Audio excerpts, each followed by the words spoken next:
ஹல்லேலூயா. எத்தனை பேர் சந்தோஷமா இருக்கிறீங்க? ஹல்லேலூயா. சரி, மத்தியில் இருக்கிறதுலே சந்தோஷம். அன்னைக்கு சொன்னாங்க, பெரிய சபைகளுக்கு தான் அவர் போவார்.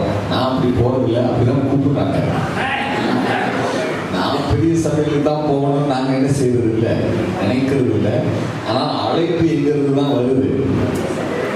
பெரிய சபைகள் இருந்து தான் என்ன செய்கிறது வருகிறது. நான் என்ன செய்கிறது? அதனால கவலைப்படாதீங்க. நம்முடைய சபை பெரிய சபையா சின்ன சபையான்னு பார்க்கறது இல்லை. ஆனால் கர்த்தருடைய சபை, அது நல்ல ஒரு ஊழியருடைய சபை. அதுவும் எனக்கு திருஷ்டாந்தம் உண்டு. எத்தனை பேர் ஆமென் சொல்ல முடியும்? நான் தேனி பகுதியில் சாமோசியன்னு சொல்லி அவங்களுடைய சபைக்கு அடிக்கடி போவேன். ரொம்ப கொஞ்சம் சொற்ப ஜனங்கள் தான், ஒரு 20 பேர் 30 பேர் தான் இருப்பாங்க. ஆனால் கட்டணம் பெரிய கட்டணம் 20-30 பேர் தான் இருப்பாங்க. ரொம்ப ஸ்ட்ரிக்டாக பாஸ்டர் இருந்ததுனால அதிகமான விசுவாசிகள் கிடையாது. ஆனால் அவர் யாரை நீங்கள் கேட்டீங்களான்னு எத்தனை வருஷம் பிலீவர் அப்படின்னு கேட்டீங்கன்னா, நான் வந்து 28 வருஷமா சபைக்கு வரப்படுவேன். அந்த சர்ச்சில் எத்தனை வருஷமா இருப்பாங்கன்னா 28 வருஷமா. லேட்டாக இருந்தால் மண்டையில் குட்டிடுவார், நிஜமாவே குட்டுவார். அதனாலே அந்த சபைக்கு நிறைய பேர் என்ன செய்யறாங்க. ஆனால் வார்த்தையை உட்காந்து பிரசங்கம் பண்ணான்னா அவர் இந்த மைக்கு கொடுக்கும்போது எத்தனை மணிக்கு முடிக்கணும், 7 மணிக்கு கொடுப்பாரு. 6:30 கொடுப்பாருன்னு வைங்களேன். 6 மணிக்கு மீட்டிங் ஆரம்பிக்க 6:30 2 பாட்டு பாடிட்டு குடிச்சுவாங்க. இப்போ எத்தனை மணிக்கு முடிக்கணும், முடிங்க போங்க, எவ்வளோ நேரம் போகணுமோ போங்க அப்படின்னு சொல்லுவாங்க.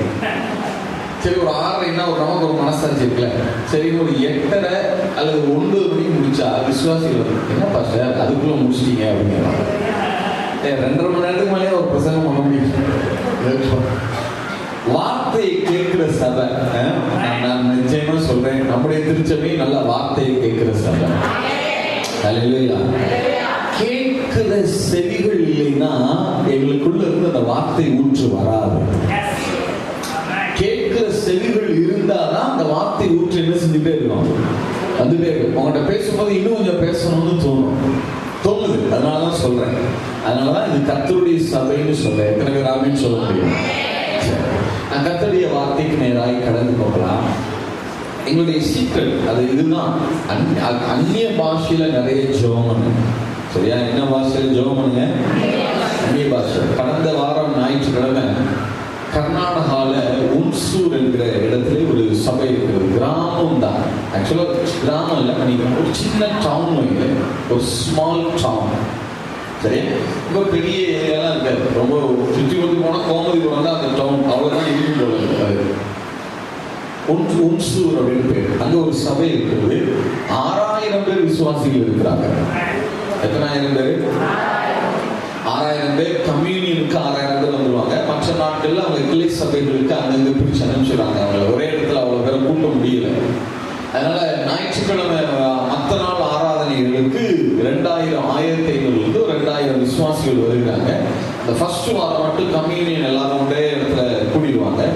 எல்லா சபைகளும் சேர்ந்து கூடுறாங்க. 6000 பேர் இருக்கிறாங்க விசுவாசிகள்.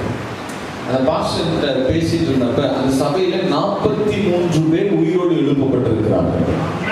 எத்தனை பேரா? நான் கேட்டேன் என்ன பாஸ்டர் என்ன சீக்ரெட் அப்படின்னு. அவர் ஒன்றுதான், ஒரு சீக்ரெட் இல்லை தம்பி, படிச்சது 6வது தான். நமக்கு தெரிஞ்சதெல்லாம் இந்த அந்நிய பாஷையில பேசுறதுதான் தம்பி. அந்நிய பாஷையில பேசி பேசி பேசி பேசி பேசியே ஜெயிச்சோம் தம்பி. ஹல்லேலூயா. எத்தனை பேர் ஆமென் சொல்ல முடியும்? நிறைய அக்கினி பாஷையில் சொல்லிட்டு, சரியா? அதுதான் உங்களை உயர்த்தும். அந்த சர்ச்சுக்கு அந்த சபைக்கு அனுமதி கிடைக்கலையா, கட்டுறதுக்கு அனுமதி கிடைக்கலையா. ஒரு குறிப்பிட்ட அமைப்பை சேர்ந்தவர் தான் அந்த போஸ்டிங்ல இருக்கார். அவர் சொல்றாரா, நான் அந்த போஸ்டிங்ல இருக்கிற வரைக்கும் இந்த ஜில்லாலேயே எவனும் சர்ச்சுக்கு அனுமதி வாங்க முடியாதா? இந்த ஜில்லாலேயே எவனும் சர்ச்சுக்கு என்ன செய்ய முடியாது, அனுமதி வாங்க. நான் ரிட்டையர்ட் ஆகிற வரைக்கும் அவங்களால இது வாங்க முடியாது அப்படின்னு சொன்னாங்க. இவருக்கு என்ன செய்யறது தெரியல. சொல்லிட்டு அவர் சொல்லிட்டாரா, இந்த இடத்துல ரோடு இருக்கிற மாதிரி எனக்கு காண்பிச்சு நீ மேப் கொண்டு வா அப்படின்னு சொல்லி அனுப்பிச்சு விட்டாங்க. இந்த பாஸ்டர் போய் கீழே உள்ள பஞ்சாயத்துலாம் போய் பேசிட்டு அந்த ரோடு இருக்கிற மாதிரி மேப் வாங்கிட்டார். வாங்கினாலும் கையில் போட மாட்டார், வேற ஒன்று கொண்டு வான்னு சொல்ல போறாரு. அதான் நடக்க போகுது இல்லையா, நமக்கு தெரியல. ஆனா இவர் கொண்டு போய் போகும்போது டேபிள் அவர் இல்லையா, கொண்டு போய் டேபிள்ல வச்சுட்டு வெளியில வந்து அந்நிய வாசல் ஜோமண்டாரான் பண்ணிட்டு அவர் வரவே இல்லை. சாயங்காலம் போய் பார்த்தா கையெழுத்து போட்டு வச்சிருக்கிறாங்க. அந்த மனுஷனுக்கு எதுல கையெழுத்து போடுறோம்னே தெரியல. இவருடைய ஃபார்ம்ல தான் கையெழுத்து போடுறோம்னே தெரியாம என்ன பண்ணிட்டு போயிட்டாரு. அதான் கர்த்தர் கண்களை மறைச்சிட்டார் பாஸ்டர். ஆச்சரியம், வாங்கவே முடியாது. நான் உயிரோட இருக்கிற வரைக்கும் வாங்குவியா நீ பாத்துருமான்னு சொன்ன ஒரு பாஸ்டர். நான் டீ குடிக்க போன நேரம் டேபிள் வச்சுட்டு வந்தேன், திரும்பி வந்து பாக்குற கையெழுத்து போட்டுட்டார் பாஸ்டர். நிறைய அந்நிய பாஷையில் ஜெபிங்க, சபையா சேர்ந்து ஜெபிங்க. அதெல்லாம் உங்களுடைய ஒருத்தர் வர்றாங்களா 2 பேர் வர்றாங்களா அதெல்லாம் பிரச்சனை இல்லை. வாரத்துல ஒரு நாள் கூடுங்க, நல்லா உட்கார்ந்து அந்நிய பாஷையில நிறைய ஜெபம் பண்ணுங்க. நீங்க ஜெபம் பண்ண அந்நிய பாஷை பக்தி விருத்தியை உண்டு பண்ணணும்னு இருக்கு. எதை உண்டு பண்ணுமா? நீங்க கிரீக்ல அதை எடுத்து பாருங்க. அந்த டேர்ம் எடுத்து நீங்க கிரீக் டிக்ஷனரி எடுத்து, ஸ்ட்ராங் டிக்ஷனரி எல்லாம் சொல்றாங்க இல்லையா, அந்த டிக்ஷனரி எடுத்து அந்த பக்தி விருத்திங்கிற வார்த்தையை பாருங்க. அது ஆங்கிலத்தில் என்ன போட்டிருப்பாங்க தெரியுமா? ரீபில்ட்னு போட்டிருப்பாங்க, திரும்ப கட்டுதல் போட்டிருப்பாங்க. என்னவா? அப்படின்னா என்னன்னா, உங்க வாழ்க்கையில எந்த பகுதியெல்லாம் இடிஞ்சு போய் கிடக்கோ, அது பொருளாதாரமா இருக்கலாம், சரீர சுகமா இருக்கலாம், ஊழியமாக இருக்கலாம், அல்லது உங்களுடைய பரிசுத்த வாழ்க்கையாக இருக்கலாம், பிள்ளைகளுடைய வாழ்க்கையா இருக்கலாம், தொழிலாக இருக்கலாம், எதெல்லாம் இடிந்து போய் கிடக்கிறதோ அது எல்லாவற்றையும் கர்த்தர் திரும்ப கட்ட ஆரம்பிப்பார். நீங்க அக்னி பாஷையில ஜெபிக்க ஒவ்வொரு செங்கலா எடுத்து கட்டப்படும். எத்தனை பேர் ஆமேன்னு சொல்ல முடியும்? நிறைய நேரங்கள்ல பார்த்துருக்கேன். அக்னி பாஷையில ஜெபிக்கிற போதெல்லாம் ஆவியில ஒரு பெரிய விடுதலையை அனுபவித்திருக்கேன். சில நேரங்கள் அந்த பாஷை சொன்ன வார்த்தை என்ன ரொம்ப தொட்டது. சில நேரங்கள் என்ன ஆயிருன்னா, நிறைய பனிப்பொழு இருக்கும், நிறைய இடங்களுக்கு போயிட்டு வருவோம், ரொம்ப டயர்டா இருக்கும். நம்ம மணிக்கணக்கா ஜெபம் பண்ணணும்னு நினைச்சிருப்போம். ஆனா ஜெபம் பண்றதுக்கு அந்த நேரத்துல நமக்கு என்ன இல்லாம போயிருந்திருக்கும், வாய்ப்போ நேரமோ இல்லாம போயிருந்திருக்கும். ஆனா அப்ப கூட ஒரு 2 நிமிஷம், உண்மையில் ஒரு 2 நிமிஷம் மனதார அந்நிய பாஷையில ஜெபம் பண்ணுவோம் பாருங்க. அது 2 நிமிஷம் பேசுறது 2 மணி நேரம் பேசுறதற்கான விளைவுகளை உண்டு பண்ணுவாங்க. அவர் சொல்லும்போது உண்மைதான், அதை பலமுறை உணர்ந்து இருக்கிறேன் அப்படின்னு நினைச்சேன். பாஸ்டர் ஒரு 2 நிமிஷம் பேசினா கூட ஒரு 2 மணி நேரத்துக்கான அந்த எக்ஸ்போஸ் வந்துருது பாஸ்டர். அது உண்மைதான். அதுக்காக ரொம்ப சௌரியமா போச்சு 2 நிமிஷமே பேசக்கூடாது சரியா? அது வந்து என்ன சொல்றது, ஒரு எக்ஸப்ஷன். ஒரு முடியாத சூழ்நிலையில சரி. எனக்கு நல்ல நினைவில் இருக்கிறது. கடந்த எங்களுடைய திருமணத்திற்கு முன்பு நான் பெங்களூர்ல ஏஎஃப்டி சர்ச்சில் இருக்கிறேன். நேசிக்கிறேன், உங்களை மாதிரியே நேசிக்கிறேன். ரொம்ப ஒரு நல்ல திருச்சபை, வார்த்தை மேல தாகம் உள்ள திருச்சபை. அங்க இருக்கிறேன். கடைசி நாள் கூட்டம், 7 நாள் சிலுவையில் உபதேசம், 7வது நாள் கூட்டம். ஆனா காலையில நாங்க வீட்டை விட்டு போனவங்க ஈவினிங் தான் வந்தோம். அன்றைக்கு தான் எனக்கு திருமணத்திற்கான ஆடைகள், எனக்கும் பெப்சி அங்க வந்திருக்கிறாங்க. 2 பேருக்கும் திருமணத்திற்கான ஆடைகள் எனக்கு எடுக்கிறதுக்கு பெப்சி வந்திருக்கிறாங்க. அங்க வந்து செலக்ட் பண்ணி பார்த்து வாங்கணும் அப்படின்னு சொல்லி வந்திருக்கிறாங்க. அப்போ காலையில இருந்து சாயங்காலம் வரைக்கும் நாங்க வெளியில தான் இருக்கிறோம். வெளியே இருந்தாலும் மனசு துடிக்குது. ஐயோ சாயங்காலமே இன்னைக்கு 7 மணிக்கு செஷன் ஆரம்பிச்சிருமே, இன்னைக்கு ஆட்கள் வருவாங்களே, கடைசி நாளாச்சு, நிறைய பேர் வருவாங்களே, ஆன்லைன்ல பல நாடுகள்ல இருந்து பாக்குறாங்களே, என்ன செய்யுது, மனசு துடிக்குது. ஆனா ஜெபம் பண்றதுக்கு அங்க என்ன இல்லை, நேரம் இல்லை, வாய்ப்பு இல்லை, சூழ்நிலை அங்க இல்லை. 5:30 மணிக்கு வீட்டுக்கு வருவோம், 6 மணிக்கு செஷன் ஆரம்பிச்சோம். இந்த பாஸ்டர் சொன்னேன், ரமேஷ் பாஸ்டர் சொன்னேன், அண்ணே நான் குளிச்சுட்டு மட்டும் வந்துடுறேனே, ஒரு 6 மணிக்கு நான் வந்துடுறேன், நீ வாங்க தம்பி அப்படின்னு சொல்லிட்டேன். நாங்களும் போயிட்டோம், எல்லாரும் போய் சர்ச்சுக்கு போயிட்டோம். ஒரு 6:30 போயிருக்கோம். 6:30 சோஃபா எதையுமே திறக்கலை. இந்த நோட்ஸ் எதுவுமே அங்கே என்ன செய்யாதுங்க, நமக்கு தான் தெரியுங்களே. ஒன்றும் இன்னைக்கு கதை ஆகாது, நோட்ஸை பார்த்தா வசனத்தை பார்த்தா அதெல்லாம் என்ன செய்யாது, ஒன்றும் ஆகாது. ஆண்டதே ஒன்றும் தெரியப்படாது. இதெல்லாம் நாளை செய்ய முடியாது. எல்லாத்தையும் தூக்கி வச்சுட்டு ஒரு 3/4 மணி நேரம் நல்ல அந்நிய பாஷையில நல்ல மனம் விட்டு நல்ல ரிலாக்ஸா நல்ல வாயார பேசிட்டே இருக்கேன். அவங்க ஆராதனை பண்ணிட்டு இருக்காங்க. அந்நிய பாஷையில் ஜெபிக்கிறேன் ஜெபிச்சுட்டே இருக்கேன்.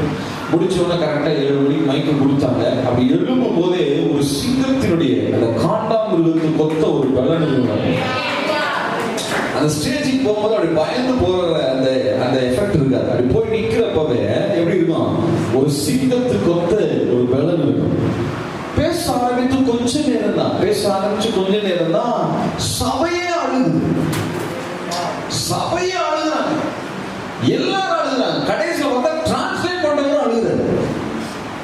அழுகிறது கடைசியா? டிரான்ஸ்லேட் பண்றவங்க அவரால் டிரான்ஸ்லேட் பண்ண முடியல. அது பிரசன்னம் எனக்கு அந்த ஸ்டேஜ்ல நான் நிக்கிற மாதிரியே தெரியல, ஏதோ பார்க்கிற மாதிரியே இருக்கு. என்னுடைய எஃபெக்ட் வந்து எப்படி இருக்குன்னா என்ன செய்யற மாதிரி இருக்கு, எனக்கு கால் ஊன்றி நின்று அந்த அலைச்சல் டயர்டு அதெல்லாம் எதுவுமே தெரியல. கால் ஊன்றி நிக்கிற மாதிரி தெரியல, என்ன செய்யற மாதிரியே தெரியுது, எனக்கு அப்படியே மிதக்கிற மாதிரியே தெரியுது. செய்தி முடிவுக்கு நெருங்கிட்டு வரேன், திணறாரு டிரான்ஸ்லேட்டர். என்ன திணறாரு பார்த்தா அழுகிறாரு இல்லையா, அழுகிறாரு. நான் சொல்றது ஆவியானவர் சார்ந்து கொள்ளுங்க, சகலத்தையும் செய்ய அவர் வல்லவராயிருக்கிறார். ஹல்லேலூயா. எத்தனை பேர் ஆமென் சொல்ல முடியும்? எத்தனை பேர் ஆமென் சொல்ல முடியும்? முழுவதுமா ஆவியானவரை சார்ந்து கொள்ளுங்க. நீங்க மகிமைப்படுத்துறது இயேசுவை மகிமைப்படுத்தணும், இயேசுவின் மூலமாக பிதாவை மகிமைப்படுத்தணும். எத்தனை பேர் ஆமென் சொல்ல முடியும்? மற்ற எல்லாவற்றையும் அவர் பார்த்துக் கொள்ள வல்லமை உள்ளவராக இருக்கிறார். ஹல்லேலூயா. உங்க லைஃப் எந்த காரியமாக இருந்தாலும், மினிஸ்ட்ரி மட்டும் கிடையாது, எந்த காரியமாக இருந்தாலும் நிச்சயமாய் முடிவை அவர் சம்பூர்ணமாக மாற்றுவதற்கு வல்லமை உள்ளவராக இருக்கிறார். ஹல்லேலூயா. ஆரம்பம் எப்படி இருக்கலாம்? அற்பமா தெரியலாம் இல்லையா? ஆரம்பம் அற்பமா தெரியலாம், துவக்க அற்பமா தெரியலாம், இடையில இருக்கிற காரியங்கள் நிறைய இடர்பாடுகள் உள்ளதாக தெரியலாம், சில மன கஷ்டங்கள் வரலாம், சில வார்த்தைகள் கஷ்டப்படுத்தலாம், சில காரியங்கள் அப்படி சறுக்கிறது போல தோணலாம். ஆனால் முடிவு சம்பூர்ணமாய் தான் இருக்கும். ஹல்லேலூயா. தேவன் பூரணமாய் கூட அல்ல, சம்பூர்ணமாய் ஆசீர்வதிக்கிறார். ஹல்லேலூயா. சரி, நான் கர்த்தருடைய வார்த்தைக்கு நேராக கடந்து போகலாம். நேற்றுக்கு மாலையிலே நாம் தியானித்தோம், நாம் செயல்கள் செய்ய வேண்டும், செயல்கள் செய்கிறோம், செய்ய வேண்டும், அதில் மாற்றம் கிடையாது. நல்லா ஜெபிக்கணும், வேதம் வாசிக்கணும், அதெல்லாம் செய்யுங்க இல்லையா? ஆனால் நம்முடைய நம்பிக்கை செயல்களின் மீது அல்ல, நம்முடைய நம்பிக்கை யார் மீது தான் இருக்கணும், நம்முடைய விசுவாசம் யார் மீது தான் இருக்கணும்? கர்த்தர் மேலதான் இருக்கணும், இயேசுவின் மேலதான் இருக்கணும் இல்லையா? அப்பதான் நம்ம அவருக்கு ஏற்ற ஆட்களாய், ஏற்புடையவர்களாய், சூட்டபிள் பர்சனா காணப்படுவோம். எத்தனை பேர் ஆமென் சொல்ல முடியும்? இன்றைக்கு காலையிலே நாம் தியானித்தோம், நம்மை குறித்து தேவன் அநாதி தீர்மானங்கள் வைத்திருக்கிறார், அநாதி திட்டங்கள் வைத்திருக்கிறார். அந்த தீர்மானங்களும் அந்த திட்டங்களும் இன்றைக்கு நேற்றைக்கு போடப்பட்ட தீர்மானம் அல்ல, நம்மை குறித்து எடுக்கப்பட்ட திட்டங்கள், நம்மை குறித்து பரலோகம் வைத்திருக்கிற அந்த தீர்மானங்கள் இன்றைக்கு நேற்றைக்கு எடுக்கப்பட்டதல்ல. அது எப்பொழுது எடுக்கப்பட்ட தீர்மானங்களாக இருக்கிறதா? உலக தோற்றத்திற்கு முன்பாக எடுக்கப்பட்ட தீர்மானங்கள். நீங்க 2021 நான் அடியெடுத்து வச்சுட்டேன். ஆனா இந்த நாள் வரைக்கும் எடுத்த தீர்மானங்கள் இன்னும் நிறைவேற்றப்படல. ஊழியத்தின் பாதையில ஒரு மிகப்பெரிய சக்சஸ் இல்ல, அல்லது ஊழியத்தினுடைய காரியங்கள் இன்னும் வெற்றியாக முடியல, அல்லது வீடு கட்டல, வேலை கிடைக்கல, கல்யாணம் ஆகல, பிள்ளைகளுக்கு திருமணம் ஆகல, குழந்தை இல்ல. நீங்க என்ன வேணா சொல்லுங்க, நல்ல கவனிங்க. உங்களுடைய விருப்பங்கள், தீர்மானங்கள் நிறைவேறாமல் இருக்கலாம், ஆனா உங்களை குறித்து உலக தோற்றத்துக்கு முன்பாக தேவன் எடுத்த தீர்மானங்களை யாரும் தடை செய்ய முடியாது. ஹல்லேலூயா. அது இல்ல பிரதர், வயசாயிடுச்சு, காலங்கள் முடிஞ்சு போச்சு, அது ஆயிடுச்சு, இது ஆயிடுச்சு, பினான்சியல் இல்ல, உலகத்துல இனிமே நடக்காது, அதெல்லாம் கிடையவே கிடையாது. உலகத்து தோற்றத்திற்கு முன்பாகவே அவர் ஒரு திட்டத்தை போட்டிருந்தார்னா அதை எந்த காரியமும் தடை செய்ய முடியாது. எத்தனை பேர் ஆமென் சொல்ல முடியும்? நிறைய பேர் நினைக்கிறாங்க, பிரதர் கொரோனால உலகமே லாக்டவுனுக்குள்ள போயிடுச்சு பிரதர். உலகம் என்னங்க பெரிய உலகம், இத மாதிரி 1000 உலகங்களை உண்டு பண்ண தேவன் வல்லமையுள்ளவராக இருக்கிறார். ஹல்லேலூயா. உலக தோற்றத்திற்கு முன்பாகவே எடுத்த அந்த தீர்மானத்தை, உங்களை குறித்து தேவன் திட்டம் பண்ணினார்ல, அந்த தீர்மானத்தை கொரோனா சீசன் இல்ல, இத போல எத்தனை சீசன் வந்தாலும் தடை செய்ய முடியாது. ஹல்லேலூயா. எத்தனை பேர் ஆமென் சொல்ல முடியும்? எத்தனை பேர் ஆமென் சொல்ல முடியும்? அவர் செய்ய நினைத்தது ஒன்றும் தடைபடாது. ஹல்லேலூயா. நீ செய்கிறது, அவரை தடுத்து நீ செய்கிறது என்ன என்று கேட்கத்தக்கவன் ஒருத்தன் கிடையாது. அதனால தெய்வம் உங்களை குறித்து ஒரு தீர்மானம் வச்சிருக்கிறார். அது இன்னைக்கு நேற்றுலாம் போடப்பட்டது அல்லது அது உலக தோற்றத்திற்கு முன்பாக போடப்பட்ட திட்டமாக இருக்கிறது. ஹல்லேலூயா. சரி, உங்களை குறித்து ஒரு திட்டம் இருக்கிறது, நல்லதுதான். அப்படி உங்களை குறித்து ஒரு நோக்கம் இருந்தா, திட்டம் இருந்தா, உங்க லைஃப் ஸ்டைல் எப்படி இருக்கும்? ஆமா பிரதர், என்னை குறித்து நோக்கம் வந்துட்டா உடனே ஆடிக்காரம் திரும்புறது, ரொம்ப ஆசீர்வாதங்கள்லாம் வந்துருப்பது, பேங்க் பேலன்ஸ் திரும்பி ஏகின்றது, எல்லாம் சரியாக பிரதர். அப்படிலாம் இருக்காது. சரியா? சில சூழ்நிலைகள் இருக்கலாம், இருக்கும்னு சொல்லல, சில சூழ்நிலைகள் இருக்கலாம். சரியா? எப்படிப்பட்ட ஒரு திட்டம், ஒரு நோக்கம் உங்க தோளின் மேல தேவனுடைய திட்டம் இருந்ததுன்னு சொன்னால் உங்களுடைய வாழ்க்கையினுடைய அந்த லைஃப் ஸ்டைல் எப்படி போகும், அதை தான் நம்ம தியானிக்க போகிறோம். எத்தனை பேர் ஆமென் சொல்ல முடியும்? சரி, வாசியம் பார்க்கலாம். ஆதியாகம புஸ்தகம் 49வது அதிகாரம் 22வது வசனம். ஆதியாகம புஸ்தகம் 49:22. யோசேப்பு கனிதரும் செடி, அவன் நீர் ஊற்றங்களில் உள்ள கனிதரும் செடி, அதன் கொடிகள் சுவரின் மேல் படரும். அடுத்த வசனம் 23. வில் வீரர்கள் அவனை மனமடிவாக்கி அவன் மேல் எய்து அவனை பகைத்தார்கள். ஆனாலும் சொல்லுங்க, என்னவா? அந்த வார்த்தை நல்லா அழுத்தி சொல்லுங்க, என்னவா?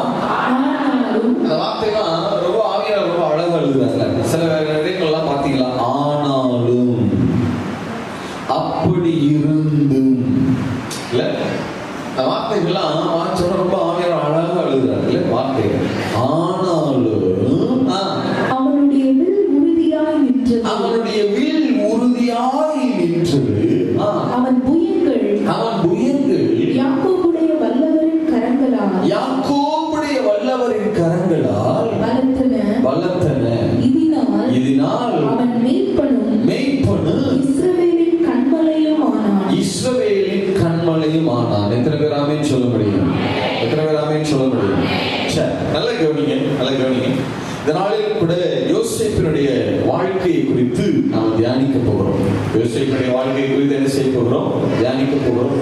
பைபிள்ல பழைய ஏற்பாட்டுல மிக முக்கியமான ஒரு பாத்திரம் இந்த ஜோசப்புடைய லைஃப் என்பது மிக முக்கியமான பாத்திரம். ஏன் அப்படின்னு சொன்னா, எல்லா மனிதர்களிடத்திலும் ஏதேனும் ஒரு குற்றம் இருந்திருக்கும், ஏதேனும் ஒரு பாவம் இருந்திருக்கும். வேதமே அதை சுட்டி காட்டும்.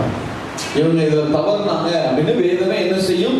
சுட்டி காட்டும். ஆனால் வேதம் ஒரு மனுஷன் மேல பழைய ஏற்பாட்டுல எந்த காரியத்தையும் ஒரு குற்றச்சாட்டாக வைக்காத ஒரு மனுஷன் உண்டு. வேதம் வைக்கல. நம்ம வேணா சொல்லலாம், அண்ணன் தம்பியை பத்தி அப்பா இதெல்லாம் சொல்லி கொடுத்தான், அதை பண்ண நம்ம வேணா ஏதாவது சொல்லிக்கலாம். ஆனால் வேதம் ஒரு மனுஷனை குறித்து பழைய ஏற்பாட்டுல குற்றம் சாட்டாத ஒரு மனுஷன் உண்டு அப்படின்னா அது யோசேப்பு தான்.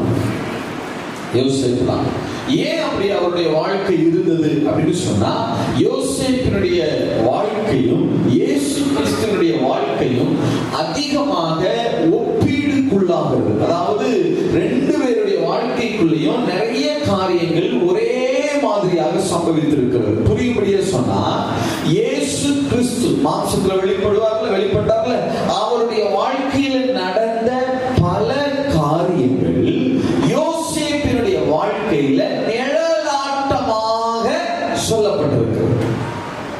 பல காரியங்கள், ரெண்டு பேருடைய லைஃபுக்கும் பல ரிசம்பிளன்ஸ் இருக்கிறது. பல காரியங்கள். சரியா? இப்ப அப்படி வேதம் முழுவதும் பழைய ஏற்பாட்டை தியானிக்கிற ஒரு நல்ல வெளிப்பாடுகள் உங்களுக்கு கிடைக்கணும் அப்படின்னு சொன்னா, நான் சொல்லுவேன், நான் என்னுடைய அனுபவத்திலிருந்து சொல்லுவேன், உங்களுக்கு நிறைய வெளிப்பாடுகள் பழைய ஏற்பாட்டில் எல்லா காரியங்களை குறித்து தெரியணும்னா முதல்ல ஒவ்வொரு அதிகாரத்திலும் இயேசு எப்படி இருக்கிறான்னு கண்டுபிடிக்க ஆரம்பிங்க. இயேசுதான் வெளிச்சம். அவர் எப்படி மறைமுகமாய் பழைய ஏற்பாட்டிலே சொல்லப்பட்டிருக்கிறார்னு நீங்க தியானிக்க ஆரம்பிச்சீங்கன்னா, அதை தழுவி அநேக வெளிப்பாடுகளை ஆவியானவர் உங்களுக்கு கொடுக்க ஆரம்பித்து விடுவார். பழைய ஏற்பாட்டை தியானிக்கிறதுல ஒரு மிகப்பெரிய சீக்ரெட் இதுதான். நீங்க இயேசுவை கண்டுபிடிக்கணும். சொல்லுங்க, யாரை கண்டுபிடிக்கணும்? யாருடைய வாழ்க்கையை வேணா வாசிங்க. ஆபிரகாமுடைய வாழ்க்கையாகட்டும், ஈசாக்கு, யாக்கோபாகட்டும், அல்லது வேறு யாருடைய வாழ்க்கை, தீர்க்கதரிசிகளாகட்டும், யாருடைய லைஃப வாசிச்சாலும், எந்த சம்பவத்தை வாசித்தாலும் அதற்கும் இயேசு கிறிஸ்துவினுடைய வாழ்க்கைக்கும் அவரால் வந்த அந்த ரட்சிப்புக்கும் மீட்புக்கும் என்ன சம்பந்தம், என்ன அதற்குள்ள அந்த திட்டம் எப்படி மறைமுகமாக சொல்லப்பட்டிருக்கிறது, அதை தியானி. சரியா? அதை தியானிச்சாலே நிறைய வெளிப்பாடுகளை ஆவியானவர் உங்களுக்கு கொடுக்க ஆரம்பித்து விடுவார். எத்தனை பேர் ஆமென் சொல்ல முடியும்? சரி, நீங்க உதாரணத்துக்கு நான் சொல்றேன், இப்ப யாக்கோபு அப்படின்னு எடுத்துக்கிட்டீங்கன்னா அவர் சில காரியங்கள்ல இயேசுவை பிரதிபலிப்பார். ஆபிரகாம் எடுத்துட்டீங்கன்னா அவர் சில காரியங்கள்ல ஆபிரகாமும் ஈசாக்கும் இயேசுவையும் பிதாவையும் பிரதிபலிக்கிறாங்க இல்லையா? எப்படி ஆபிரகாம் ஈசாக்கு அந்த மலை மேல பலியிட போனாரோ அதே போல அதே மலை மேல பிதாவாகிய தேவன் தம்முடைய குமாரனாகிய இயேசுவை என்ன செய்தாராம்? பலியிட்டார் இல்லையா? நிறைய காரியங்கள் அந்த ரிசம்பிளன்ஸ் இருக்கு. இப்போ உதாரணத்துக்கு எலிசாவுடைய காரியத்தை பார்த்தீங்கன்னா வேதத்துல பழைய ஏற்பாட்டுல ஒரு மனுஷனுடைய மரணம், ஒரு மனுஷனுடைய மரணம் இன்னொரு மனுஷனை உயிர்ப்பித்தது அப்படின்னா அது பழைய ஏற்பாட்டுல யாருன்னு கேட்டா ஒரே ஆளு எலிசா தான். ஒரே ஆள் யாரு தான்? எலிசா தான். இல்ல எலிசா மறிச்சிட்டாரு.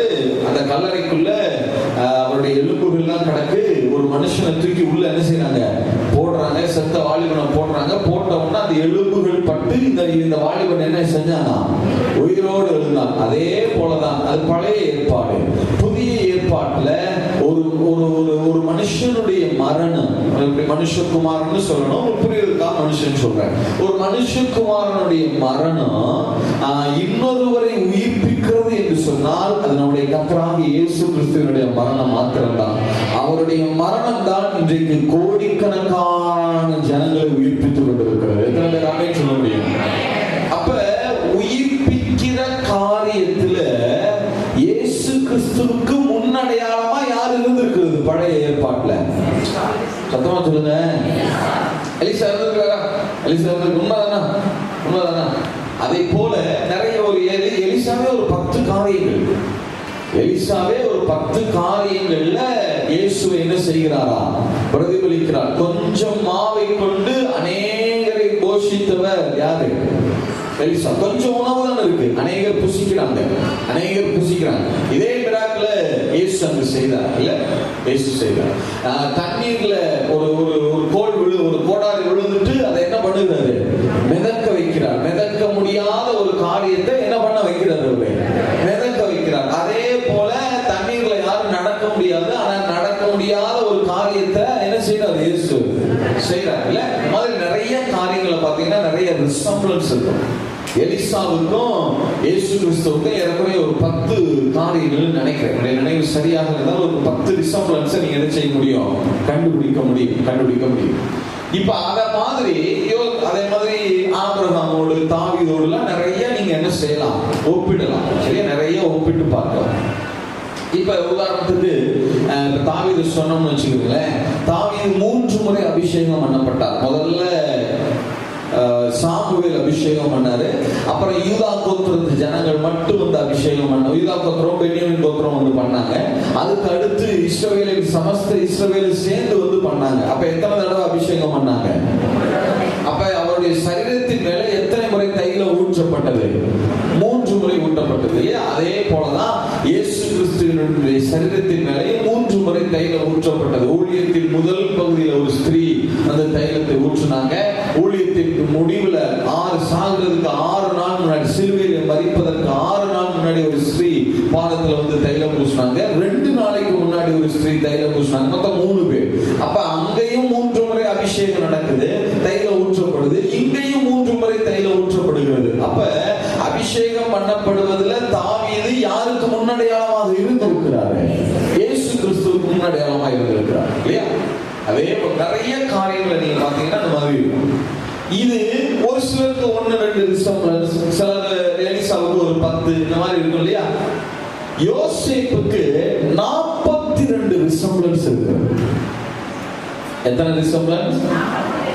யோசேப்புடைய வாழ்க்கையும் இயேசு கிறிஸ்துவினுடைய வாழ்க்கையை நீங்க கம்பேர் பண்ணுனீங்கன்னா எத்தனை விஷயங்கள்ல அவர்கள் 2 பேரும் ஒத்து இருக்கிறார்களா?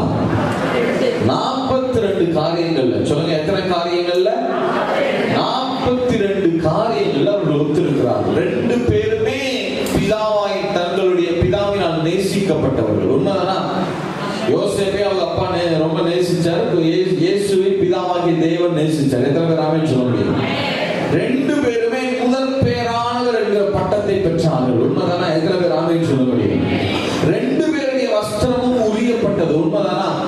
யோசேப்பினுடைய வஸ்திரமும் என்ன செய்யப்பட்டது? உரியப்பட்டது. இயேசு கிறிஸ்துவினுடைய வஸ்திரமும் என்ன செய்யப்பட்டது? அவருடைய சகோதரர்களால் என்ன செய்யப்பட்டது? இயேசுவின் அது யோசேப்பின் வஸ்திரத்தை உரிஞ்சாங்களா உரியலையா?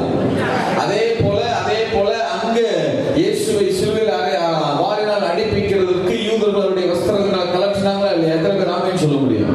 ரெண்டு பேருடைய வஸ்திரமும் உரியப்பட்டது. வேதத்துல ரெண்டு பேருடைய வஸ்திரம் தான் ரத்தத்தினாலே தோய்க்கப்பட்டிருக்கிறது. ஒண்ணு யோசேப்பினுடைய வஸ்திரம் ரத்தத்தினால என்ன செய்யப்பட்டிருக்கு? தோய்க்கப்பட்டது. அடுத்து ரத்தத்தினாலே தோய்க்கப்பட்ட ஆட்டுக்குட்டியானவருடைய ரத்தத்தினாலே தோய்க்கப்பட்ட வஸ்திரம்னு சொல்லப்படுது இல்லையா? வெளிப்படுத்தல. அடுத்தது ரத்தத்தினாலே தோய்க்கப்பட்ட வஸ்திரம் யாருடையது அப்படின்னா இயேசு கிறிஸ்து. நிறைய காரியங்களை பார்த்தீங்கன்னா இயேசு கிறிஸ்துவுக்கும் யோசேப்புக்கும் நிறைய விஷயங்கள் இருக்குது. யோசேப்பை குழிக்குள்ள தூக்கி போடுறாங்க. அவனுடைய அண்ணன் யூதா அவனை எப்படியாவது தப்பு வச்சு எங்க கொண்டு போயிடணும்னு நினைக்கிறான். அவங்க அப்பாட்ட கொண்டு போயிடணும்னு நினைக்கிறான். அப்ப யோசேப்பை தப்புவிக்கும்படி வகை தேடுகிற ஒருவன் இருக்கிறான் யோசேப்பின் வாழ்க்கையில. அதே போலதான் இயேசுவை சிலுவையில் அறைவதற்கு முன்பாக பிலாத்து எப்படியாவது அவரை விடுதலை செய்யணும்னு என்ன செய்தானா? வகை தேடினான். இல்ல வகை தேடுறான். இப்படி உங்களுக்கு புரியும்படியா சொல்றேன். யூதா சொல்லுங்க, அவன் பேர் என்ன? அவங்க அண்ணன் யூதா இருக்காங்களா? யோசிப்பட்ட அண்ணன் யூதா. அவர்தான் ரூபன் தான் வகை தேடுறான் இல்லையா? நான் யூதான்னு சொல்றேன்.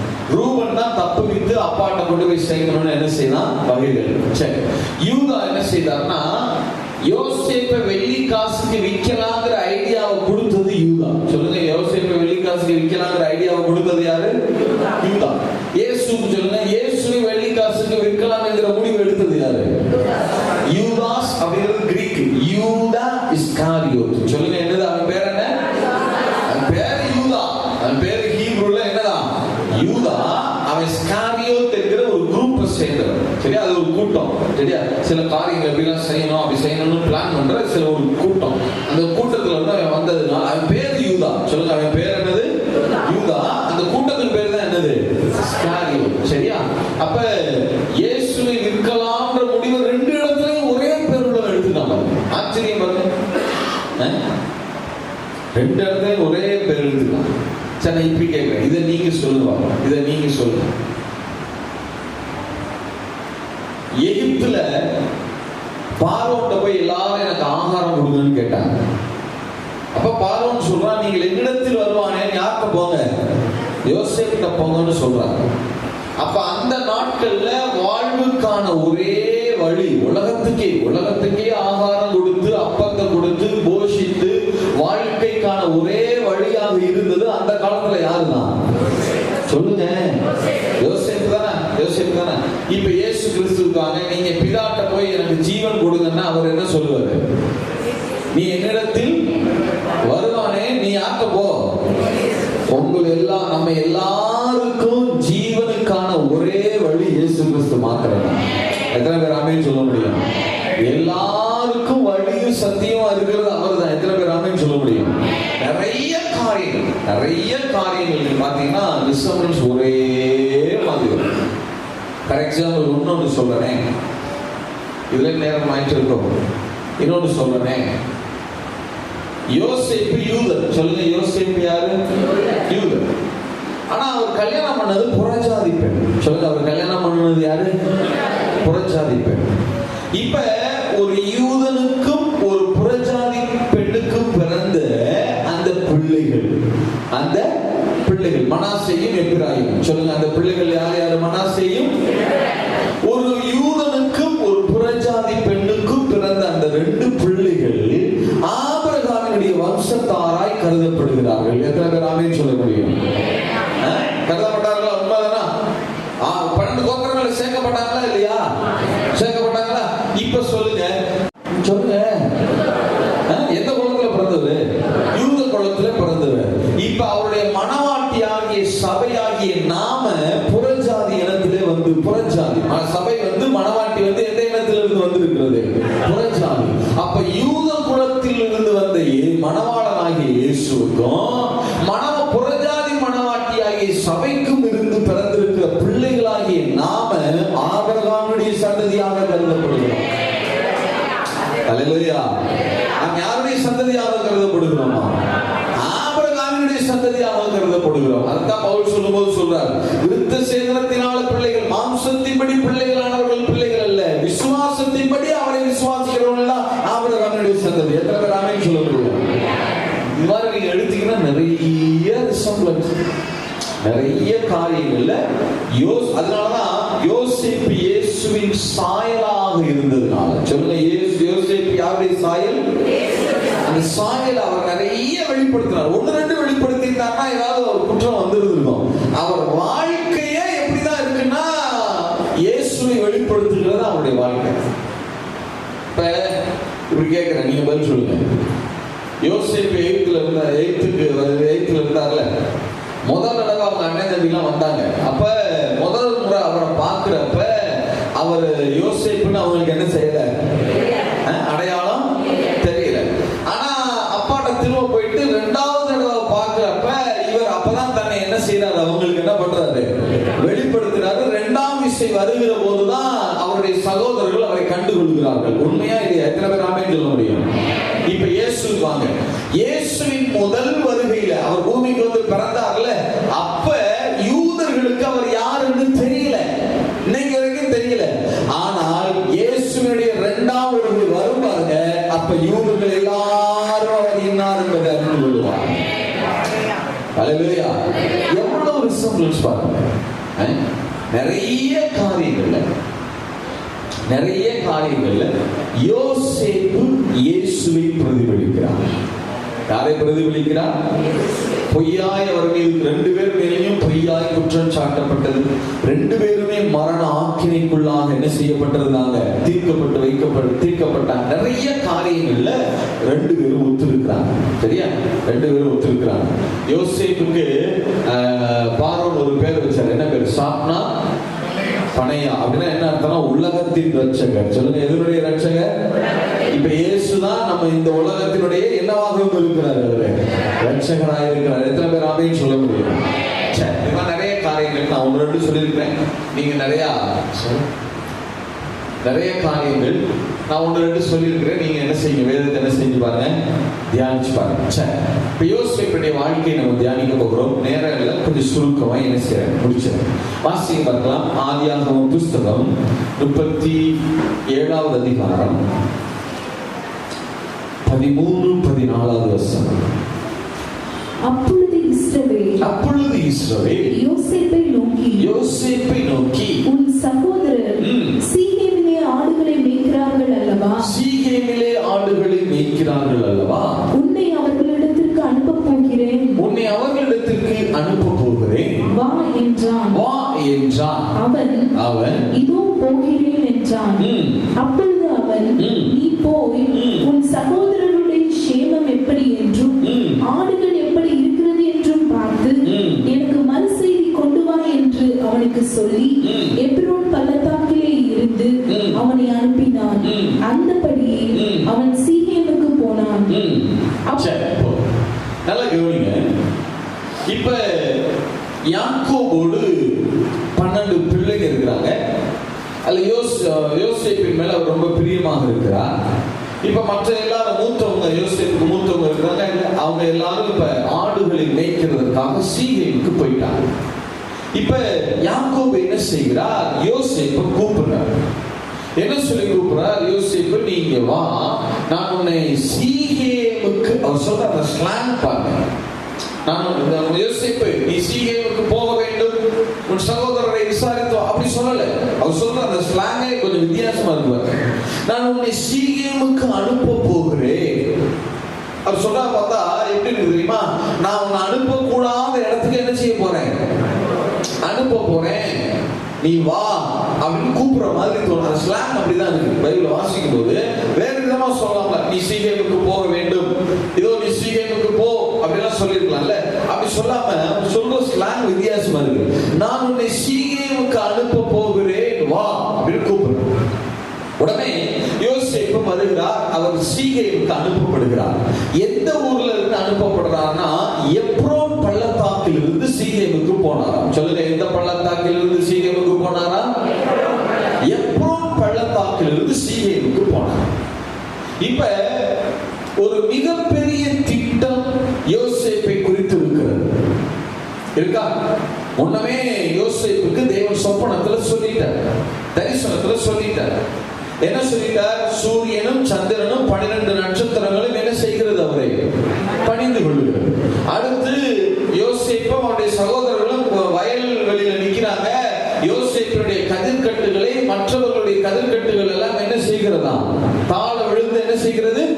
வணங்குகிறது. நல்லா யோசிச்சு பாருங்க. நல்ல இந்த தரிசனம் நிறைவேற வாய்ப்பே கிடையாது தெரியுமா?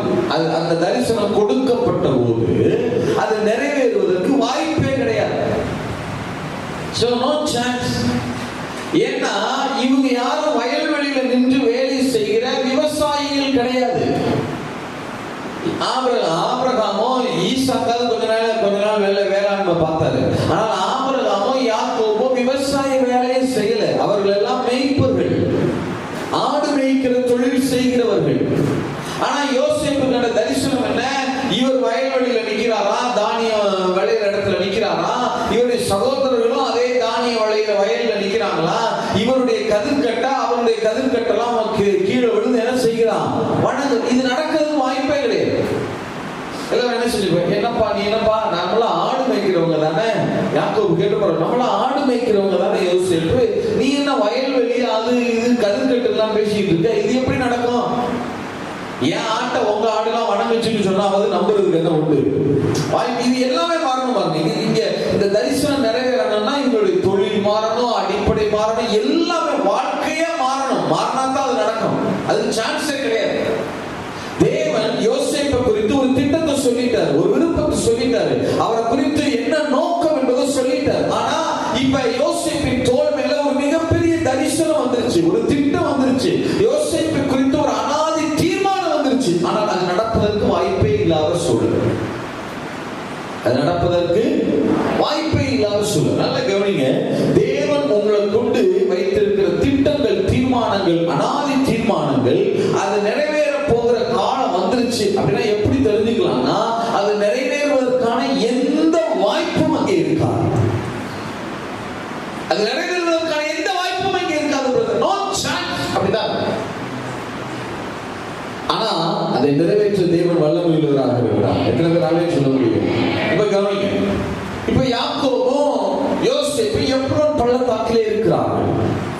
எப்ரோன் பள்ளத்தாக்கு என்பது இஸ்ரவேல்ல மிகவும் வளமையான செழிப்பான பள்ளத்தாக்கு. நிறைய நீரூற்றுகள் உண்டு, நிறைய நீரூற்றுகள் உண்டு. ஆபிரகாமுடைய கல்லறை, ஈசாக்கு, இன்னைக்கும் நீங்க எப்ரோனுக்கு போனீங்கன்னா ஆபிரகாம் ஈசாக்குடைய கல்லறை எல்லாம் அங்கதான் இருக்கு. யாக்கோபுடைய கல்லறை அங்கதான் இருக்கு. சரியா? அந்த கல்லறை இருக்கிற பகுதியிலே இவங்க என்ன செஞ்சிருக்கிறாங்க? ஆபிரகாம் ஈசாக்கு எல்லாம் அடக்கம் பண்ணிட்டு யாக்கோபும் அங்கே இருக்கிறார், யோசேப்பும் அங்கதான் என்ன செய்யறாரு? இப்ப அப்பா கூட இருக்கிறார். நல்ல செழிப்பான பகுதி பார்த்துட்டு, நல்ல நிறைய மரங்கள், நீங்க போனீங்கன்னா தெரியும், விருட்சங்கள்லாம் நிறைய இருக்கும். அந்த பள்ளத்தாக்கு நிறைய என்ன சொல்றது, விருட்சங்கள் உள்ள இடமாக இருக்கும். வளமையான செழிப்பான பகுதி. இப்ப அப்படிப்பட்ட இடத்துல இருந்து யோசேப்பை எங்க அனுப்புறாங்கன்னா சீகேமுக்கு அனுப்புறாங்க. சொல்லுங்க, எந்த ஊருக்கு அனுப்புறாங்க? சீகேமுக்கு அனுப்புறாங்க. சீகேம் என்பது கானான்ல மோசமான ஒரு பட்டணம். அதுவும் யாக்கோபினுடைய குடும்பம் அந்த சீகேம்ல ரொம்ப பாடுபட்டு இருக்கு. நிறைய டிராஜடி எதிர்கொண்டு இருக்கிறது அந்த குடும்பம். இன்னும் சில அதிகாரம் 37 இருக்கிறோம். சில அதிகாரங்களுக்கு முன்னாடி நீங்க வாசிச்சீங்கன்னா யாக்கோபு சீகேம்ல இருந்தார். யாக்கோபு எங்க இருந்தாரு? சீகேம்ல இருந்தார். யாக்கோபுடைய மகள் தீனாள் இருந்தார்ல, தீனாள் வயல்வெளிகள் அந்த பகுதியில போகிற போது சீகேமுடைய பிரபு என்ன பண்ணான்னா தீனாளை தூக்கிட்டு போய் தீனாளுடைய வாழ்க்கையை பாழ்படுத்தி போட்டான். நல்ல கவனிங்க, எப்படிப்பட்ட சம்பவங்களை எல்லாம் இந்த சீகேம்ல எதிர்கொண்டு இருக்காங்க பாருங்க. சீகேம் பட்டணம் எப்படிப்பட்ட பட்டணம் பாருங்க. உடனே யாக்கோபுடைய 2 பிள்ளைகள் என்ன செஞ்சாங்க? பட்டயத்தை எடுத்துக்கொண்டு போய் சீகேம்ல இருக்கிற ஆண்களை எல்லாம் வெட்டி கொன்று போட்டார்கள். அதுக்கப்புறம் அப்பதான் யாக்கோபு சொல்றாரு, இந்த தேசத்துல இப்படி என் வாசனை கெடுத்துட்டீங்களே, இனிமே இந்த தேசத்துல நான் எப்படி இருக்கிறது? இனிமே எல்லாரும் என் பகைச்சில பாப்பாங்க. யாக்கோபு அவனுடைய குடும்பமும் சீகேம்ல பல பாடுகளை பட்டிருக்கிறது. நிறைய டிராஜடி எதிர்கொண்டு இருக்கிறாங்க. அவங்க நிறைய அட்ராசிட்டிஸ் அனுபவிச்சிருக்கிறாங்க. நிறைய காரியங்களை அவங்க அனுபவிச்சிருக்கிறாங்க. இப்ப வேற வழி கிடையாது. அங்கிருந்து அவங்க எப்ரோனுக்கு வந்துட்டாங்க. யாக்கோபு யோசேப்பு எல்லாரும் எப்ரோனுக்கு சீகேமை விட்டுட்டு வந்துட்டாங்க. ஆனா இப்ப என்ன ஆயிடுச்சுன்னா, இந்த ஆடுகளை மேய்ச்சிட்டு சீகேமுக்கு இவங்க போயிட்டாங்க, சகோதரர்கள்லாம் போயிட்டாங்க. திரும்ப அதே பகுதிக்கு போறாங்க. இவர் யோசேப்பை மட்டும் அனுப்பி வைக்கல, பிடிச்சு வச்சுக்கிட்டாரு பாருங்க. அங்க ஏதாவது நடந்துடக்கூடாது, பிடிச்சு வச்சுக்கிட்டாரு. ஆனா என்ன நடந்திருக்கு? என்ன நடந்துருச்சு? இப்ப வேற வழி கிடையாது. யாக்கோபு யோசேப்பை சீகேமுக்கு அனுப்பணும். வல்லமையான பகுதியிலிருந்து ஒரு முரட்டாட்டமான பகுதிக்கு போக வேண்டிய சூழல்.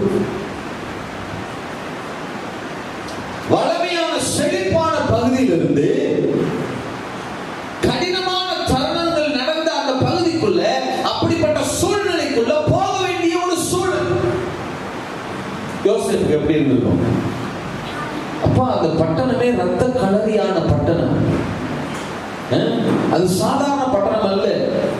பெண்கள் அங்கே தனியா என்ன செய்ய முடியாது, நடந்து போக முடியாது. அப்படிப்பட்ட ஒரு பட்டணம் அது. அங்கேயா என்னை அனுப்பணும்? யோசிச்சு பாருங்க. அதனாலதான் அவர் சொன்னார், நான் சொல்ற ஸ்ட்ராங்க வித்தியாசம், எனக்கு வேற வழி இல்லை, எனக்கு வேற வழி இல்லை. நீ உன்னுடைய சகோதரர்களை போய் என்ன செய்யணும், சேமத்தை என்ன செஞ்சு வரணும், விசாரித்து வரணும். உண்மைதான், யோசேப்பு தன் சகோதரர்களை விசாரிக்க அனுப்பப்பட்டார். எத்தனை பேர் ஆமென் சொல்ல முடியும்? அதே போலதான் வேதமும் சொல்கிறது, இயேசு கிறிஸ்து அவருடைய சகோதரர்களாகிய யூதரை சந்திக்கும்படி அனுப்பப்பட்டார். எத்தனை பேர் ஆமென் சொல்ல முடியும்? அனுப்பப்பட்ட யோசேப்பை அவன் சகோதரர்கள் ஏற்றுக்கொள்ளவில்லை. உண்மைதானா? எத்தனை பேர் ஆமென் சொல்ல முடியும்? அதே போலதான் அனுப்பப்பட்டவராகிய இயேசுவை யூதர்கள் ஏற்றுக்கொள்ளவில்லை, அவருடைய சகோதரர்கள் ஏற்றுக்கொள்ளவில்லை. அவர் தமக்கு சொந்தமானதிலே வந்தார், அவருக்கு சொந்தமானவர்கள் அவரை ஏற்றுக்கொள்ளவில்லை. நிறைய ரிசம்பன்ஸ். சரி, நான் விஷயத்துக்கு வரேன். யோசேப்போட லைஃப்க்கு வரேன். இப்ப யோசேப்பை அனுப்ப வேண்டிய சூழ்நிலை நல்ல கவனிக்கிறது. சீகை அப்படின்னா என்ன அர்த்தம் தெரியுமா? சீகைன்னா என்ன அர்த்தம் தெரியுமா? ஷோல்டர் அப்படின்னு அர்த்தம், தோல் பட்டை, தோல் அப்படின்னு அர்த்தம். யாருக்குமே தெரியாது. இப்ப யாக்கோபை விட்டு, இப்ப எப்ரோனை விட்டு இந்த யோசேப்பு கிளம்புகிற போது, சீகேமை நோக்கி புறப்பட்டு போகிற போது, அவர் சும்மா போற மாதிரி தான் தெரிகிறது. ஆனால் அவருடைய ஷோல்டர்ல, அவருடைய தோல்ல ஒரு மிகப்பெரிய தரிசனம் இருக்கிறது. தேவன் ஒரு பெரிய திட்டத்தை, தரிசனத்தை அவர் தோளின் மேல வைத்துதான் அனுப்பி வைக்கிறார். எத்தனை பேர் ஆமென் சொல்ல முடியும்? நல்ல கவனிங்க பிரதர். நீங்க சில நேரங்கள்ல வளமையான இடத்துல, ரொம்ப சொபிஸ்டிகேட்டடா, ரொம்ப அந்த சேஃப் ஜோன் சொல்லுவோம்ல, ரொம்ப பாதுகாப்பான ஒரு பகுதியில் இருக்கிறத போல உணர்ந்திருக்கலாம். ஆனா பிரதர், நல்லா இருந்துச்சுதான் பிரதர் லைஃப். ஆனா இப்ப சில காலங்களா சில இடர்பாடுகள் இருக்கு பிரதர், சில பாதைகள் வழியா நான் நடந்து போகிறேன் பிரதர், இது ஏன்னு தெரியலையே பிரதர். நல்லா இருந்த பகுதியில் இருந்துட்டு இப்ப ஏன் நான் ஒரு மோசமான பகுதிக்கு அனுப்பப்பட்டிருக்கிறேன்? ஏன் அனுப்பப்பட்டிருக்கிறீங்கன்னா, ஏன் உங்களுக்கு இந்த டிரான்ஸ்பர்னா, உங்க வாழ்க்கையில தேவனுடைய திட்டம் இருக்கிறபடினால, தேவன் உங்களை குறித்து ஒரு மிகப்பெரிய நோக்கத்தை வைத்திருக்கிறபடினால, உங்களை குறித்து அவர் சில தரிசனங்களை வச்சிருக்கிறார் பிரதர். அதனாலதான் தெய்வம் இப்படிப்பட்ட ஒரு டிரான்ஸ்பர். ஏன் அங்கிருந்து நான் மூவ் ஆகி வந்திருக்கிறேன்? ஏன் அங்கிருந்து நான் வெளியே அனுப்பப்பட்டிருக்கிறேன்? ஏன் பிரதர் என்னுடைய வாழ்க்கையில நல்லா தானே இருந்துச்சு, ஆனா இப்ப சில சர்க்கிள்கள் போல இருக்கு பிரதர். நல்ல கவனிங்க பிரதர், அது சர்க்கிள்கள் அல்ல பிரதர். நீங்க நினைக்கிறீங்க அதெல்லாம் ரொம்ப நெகட்டிவா நடக்குதுன்னு சொல்லி. இல்ல, தெய்வத்தை மீறி ஒரு காரியமும் நெகட்டிவா நடக்க போறது கிடையாது. ஹல்லேலூயா. நான் சொல்றேன், கர்த்தரை மீறி உங்க வீட்டுல இருக்கிற ஒரு கோழி குஞ்சுக்கு கூட தீமை நடக்காது. எத்தனை பேர் ஆமென் சொல்ல முடியும்? எத்தனை பேர் ஆமென் சொல்ல முடியும்? யோசேப்பு எப்ரோனை விட்டு வெளியே யோசேப்புக்கு வெளியில ஒரு மாதிரி இருக்கலாம். இங்கிருந்து போறமே நல்ல ஆசீர்வாதமான பகுதியில், அந்த சீஎமுக்கா போய் அப்படிப்பட்ட ஒரு இடத்துக்கா போகணும் யோசேப்பு நினைச்சிருக்கலாம். ஆனா அவனுக்கே கூட தெரியாது, யாக்கோபுக்கு தெரியாது, வேலைக்காரிகள் யாருக்கும் தெரியாது. யோசேப்பு எப்ரோனை விட்டு புறப்படுகிற போது அவன் தோள் மேல தேவனுடைய ரட்சணிய திட்டம் இருந்தது. அல்லேலூயா. உலகத்துக்கே ரட்சணியத்தை கொண்டு வர வேண்டும், ரட்சிப்பை கொண்டு வர வேண்டும் என்கிற திட்டம் இருந்தது. எத்தனை பேர் ஆமென் சொல்ல முடியும்? எத்தனை பேர் ஆமென் சொல்ல முடியும்? நல்ல கவனிங்க. தேவனுடைய திட்டம் இருந்தா சில வேளைகள்ல சில ஏற்ற இறக்கங்கள் இருக்கும். அப்படியே லைஃப் அப்படியே எப்ரோன்லயே இருக்கணும்னு நினைக்காது. எதிர்கொள்ளணும். சில சீக்கியங்களை நீங்கள் எதிர்கொள்ள வேண்டி இருக்கும். எதிர்கொள்ளணும். சில காரியங்கள் நீங்க உடனே அப்படிப்பட்ட சம்பவங்களை மறக்க முடியாது. தேவன் ஏன் இப்படி செஞ்சார், அப்படியே செஞ்சார், அதே நடந்துச்சு, இதே நடந்துச்சு, இந்த கேள்வி எல்லாம் விட்டுருங்க. அதெல்லாம் பதில் தேடாதீங்க. பதில் சொன்னாலும் உங்களுக்கு வழங்காது. பதில் சொன்னாலும் உங்களுக்கு என்ன செய்யாது? நமக்கு என்னன்னா எல்லாத்துக்கும் பதில் வேணும் பாருங்க. தேவன் ஏன் அதையே செஞ்சார், தேவன் ஏன் இதையே பண்ணார், அதையே அவர் அனுமதிச்சாரா இல்லையாங்கிறது அப்புறம். ஆனா நம்மளா கேட்கறது, அவர் அனுமதிச்சாரே, அதை பண்ணாரு, ஏன் கேள்வி இருக்கிறது. ஒரு கேள்விக்கு பதில் சொன்னாலும் உங்களுக்கு புரியாது. குழப்பம் அதிகமாகவே ஒழிய உங்களுக்கு என்ன செய்யாது? மன அமைதி என்ன செய்யாது? தேவனிடத்துல ஒரு நாளும் கேட்காதீங்க. சீக்கிரமா சூழ்நிலையாகட்டும் பிரதர், அல்லது அதை விட மோசமான எந்த ஸ்தலமாகட்டும் பிரதர், உங்களை சேதம் இல்லாமல் பாதுகாக்க கர்த்தர் போதுமானவராக இருக்கிறார். அல்லேலூயா. எத்தனை பேர் ஆமென் சொல்ல முடியும்? அப்ப சில வேளைகள்ல சில அனுபவங்கள் இருக்கும். சரியா? சில வேளைகள்ல சில அனுபவங்கள் இருக்கும். நீங்க சில தருணங்கள்ல எப்பவும் இருந்து எங்க போக வேண்டி இருக்கும்? சீக்கிரங்களுக்கு போக வேண்டி இருக்கலாம். நான் எல்லாரையும் அப்படி சொல்லல, இருந்திருக்கலாம். இல்ல ஒருவேளை சில பேர் ஏற்கனவே சீக்கிரம் என்ன செஞ்சிருந்திருக்கலாம், கடந்து வந்திருக்கலாம். உங்களை நீங்களே திடப்படுத்திக் கொள்ளுங்க. எங்கேயாவது யோசிப்பு கேள்வி கேட்டார், நான் வரிசையை சொல்லிட்டே வரேன், கவனிச்சு பாருங்க. எங்கேயாவது ஒரு வாயை திறந்து ஒரு வார்த்தையாக தேவனை குறித்தோ அல்லது வேறு ஏதாவது எங்கேயாவது ஒரு வார்த்தை பேசினாரா பாருங்க. சரியா? சரி, சீக்கிரமுக்கு வர்றார். என்ன நடந்தது வாசிங்க. 17வது அதிகாரம், 17வது வசனம், 33ல 17வது வசனம். அந்த மனிதன் அவர்கள் இவ்விடத்திலிருந்து போய்விட்டார்கள், தோத்தானுக்கு போவோம் என்று அவர்கள் 14 அப்பொழுது ஒரு மனிதன் அவன் வெளியிலே வழி தப்பி திரிகிறதை கண்டு என்ன தேடுகிறாய் என்று அவனை கேட்டான். சீகேமுக்கு போனா சீகேம்லயும் வழி தெரியல. அவன் என்ன செய்யறானா? சீகேம்ல என்ன செய்யறானா? வழி தப்பி திரிகிறானா? அதற்கு அவன், என் சகோதரரை தேடுகிறேன், அவர்கள் எங்கே ஆடு மேய்க்கிறார்கள் சொல்லும் என்றான். அந்த மனிதன் அவர்கள் இவ்விடத்திலிருந்து போய்விட்டார்கள், தோத்தானுக்கு போவோம் என்று அவர்கள் சொல்ல கேட்டேன் என்றான். அப்பொழுது யோசேப்பு தன் சகோதரரை தொடர்ந்து போய் அவர்களை தோத்தானிலே கண்டுபிடித்தான். அவர்கள் அவனை தூரத்திலே வர கண்டு அவன் தங்களுக்கு சமீபமாய் வரும் முன்னே அவனை கொலை செய்யும்படி சதி யோசனை பண்ணி ஒருவரை ஒருவர் நோக்கி, இதோ சொப்பனக்காரன் வருகிறான், நாம் அவனை கொன்று இந்த குழிகள் ஒன்றிலே அவனை போட்டு ஒரு துஷ்ட மிருகம் அவனை பட்சித்தது என்று சொல்லுவோம் வாருங்கள், அவனுடைய சொப்பனங்கள் எப்படி முடியும் பார்ப்போம் என்றார்கள். ரூபன் அதை கேட்டு அவனை அவர்கள் கைக்கு தப்புவித்து அவனை அவன் தகப்பனிடத்திற்கு திரும்பவும் கொண்டு போக மனதுள்ளவனாய் அவர்களை நோக்கி, அவனை கொல்ல வேண்டாம், நீங்கள் இரத்தம் சிந்தலாகாது, நீங்கள் அவன் மேல் கை வையாமல் அவனை வனாந்திரத்தில் உள்ள இந்த குழியிலே போட்டு விடுங்கள் என்று சொல்லி இவ்விதமாய் ரூபன் அவனை அவர்கள் கைக்கு தப்புவித்தான். யோசேப்பு தன் சகோதரரிடத்தில் சேர்ந்த போது யோசேப்பு உடுத்திக் கொண்டிருந்த பலவர்ண அங்கியை அவர்கள் கலற்றி அவனை எடுத்து அந்த குழியிலே போட்டார்கள். அது தண்ணீர் இல்லாத வெறும் குழியா இருந்தது. இப்ப நல்லா கவனிங்க. ஒரு தரிசன தேவன் கொடுத்துட்டார், ஆனா அது நிறைவேறுவதற்கு என்னவே கிடையாது. சொல்லுங்க, வாய்ப்பே கிடையாது. இப்ப எப்ரோன்ல இருந்து வளமையான பட்டணத்திலிருந்து செழிப்பான பட்டணத்திலிருந்து ஒரு மோசமான சூழ்நிலைக்குள்ள என்ன செய்ய வேண்டி இருக்கிறது? யோசேப்பு என்ன செய்யறாரு? படகு போறார். இப்ப எப்ரோன்ல இருந்து சீகேமுக்கு வருகிறார், அங்கேயும் வழி தப்பி திரிகிறார். இப்ப அங்க இருந்து நேரா தோத்தானுக்கு வருகிறார். சொல்லுங்க, எந்த இடத்துக்கு வருகிறார்? தோத்தானுக்கு வருகிறார். தோத்தான்ல அவருடைய சகோதரர்கள் எல்லாம் திட்டமிடுகிறாங்க, அவரை கொண்டு போட்டுலாம் திட்டமிடுறாங்க. உடனே ரூபன் சொல்றாரு, இல்ல கொண்டு போட்டுறாதீங்க, இந்த குழிக்குள்ள போட்டுருங்க அப்படின்னு சொல்றாரு. உடனே அவருடைய வஸ்திரத்தை கலட்டிட்டு அவரை தூக்கி அந்த குழிக்குள்ள போட்டுட்டாங்க. அந்த குழி தண்ணீர் இல்லாத வெறும் குழி. சொல்லுங்க, தண்ணீர் இல்லாத வெறும் குழியாக இருந்தது. எம்டி பிட்டார், வெறும் குழியாக இருக்கு.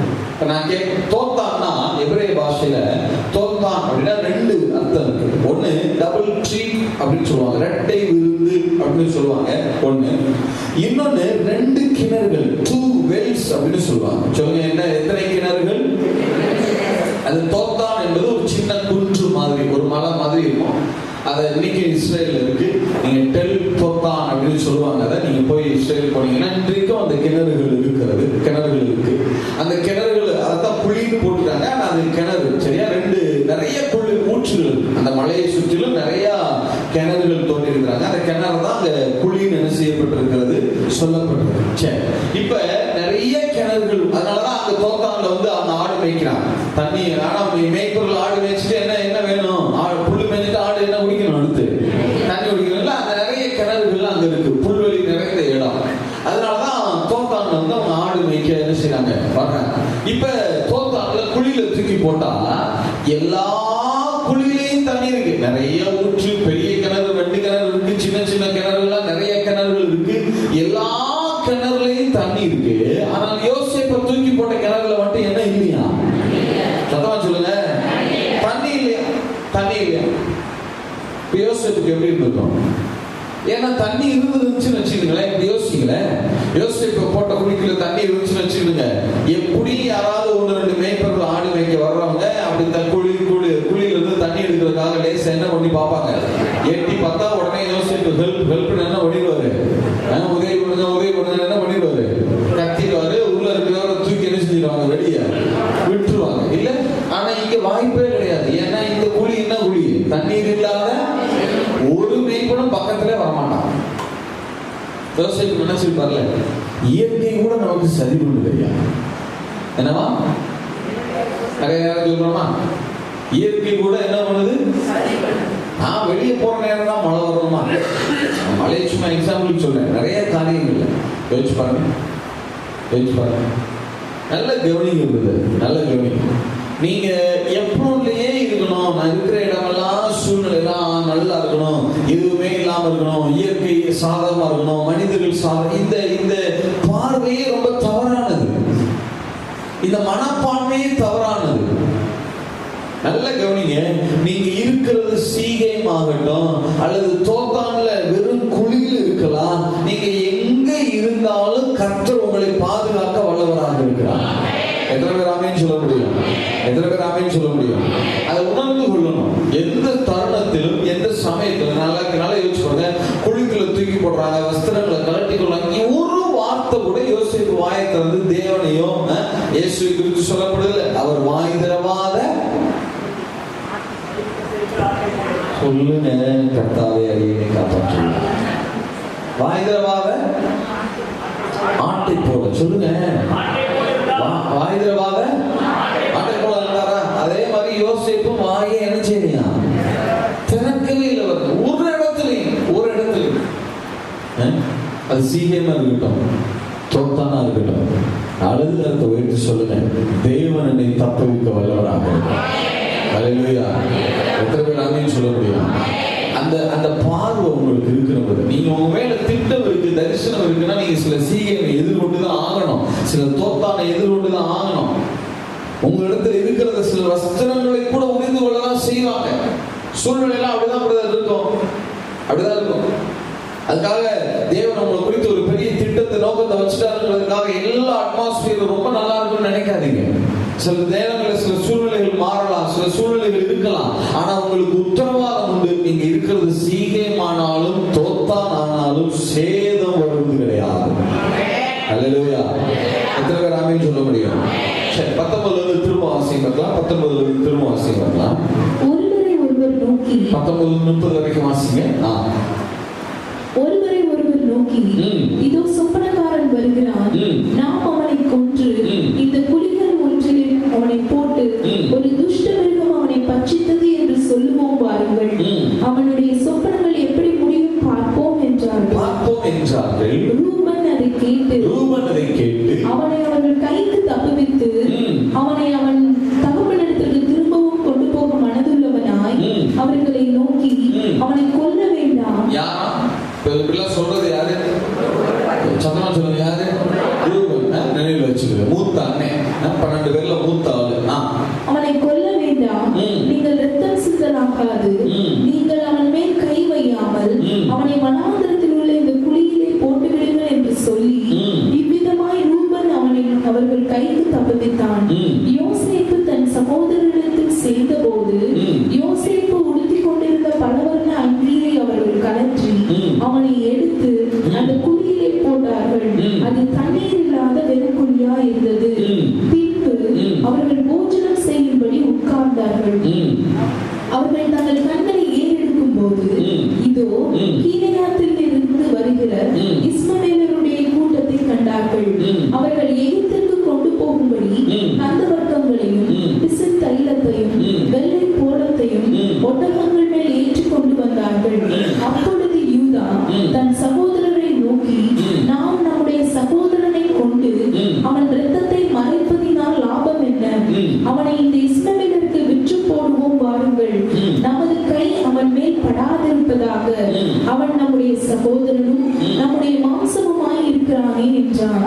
அவன் சகோதரர் அவன் சொல்லுக்கு இணங்கினார்கள். அந்த வர்த்தகரான மீதியானியர் கடந்து போகிற போது அவர்கள் யோசேப்பை அந்த குழியிலிருந்து தூக்கி எடுத்து அவனை இஸ்மவேலர் கையில் 20 வெள்ளிக்காசுக்கு விற்று போட்டார்கள். அவர்கள் யோசேப்பை எகிப்திற்கு கொண்டு போனார்கள். பின்பு ரூபன் அந்த குழியினிடத்திற்கு திரும்பி போன போது சொல்லுங்க யாரா?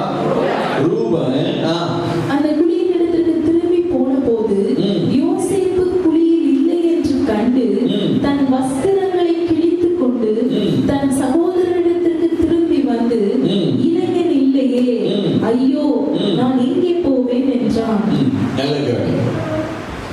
யோசேப்பு சீகேம்ல இருந்து தோத்தானுக்கு வருகிறார்.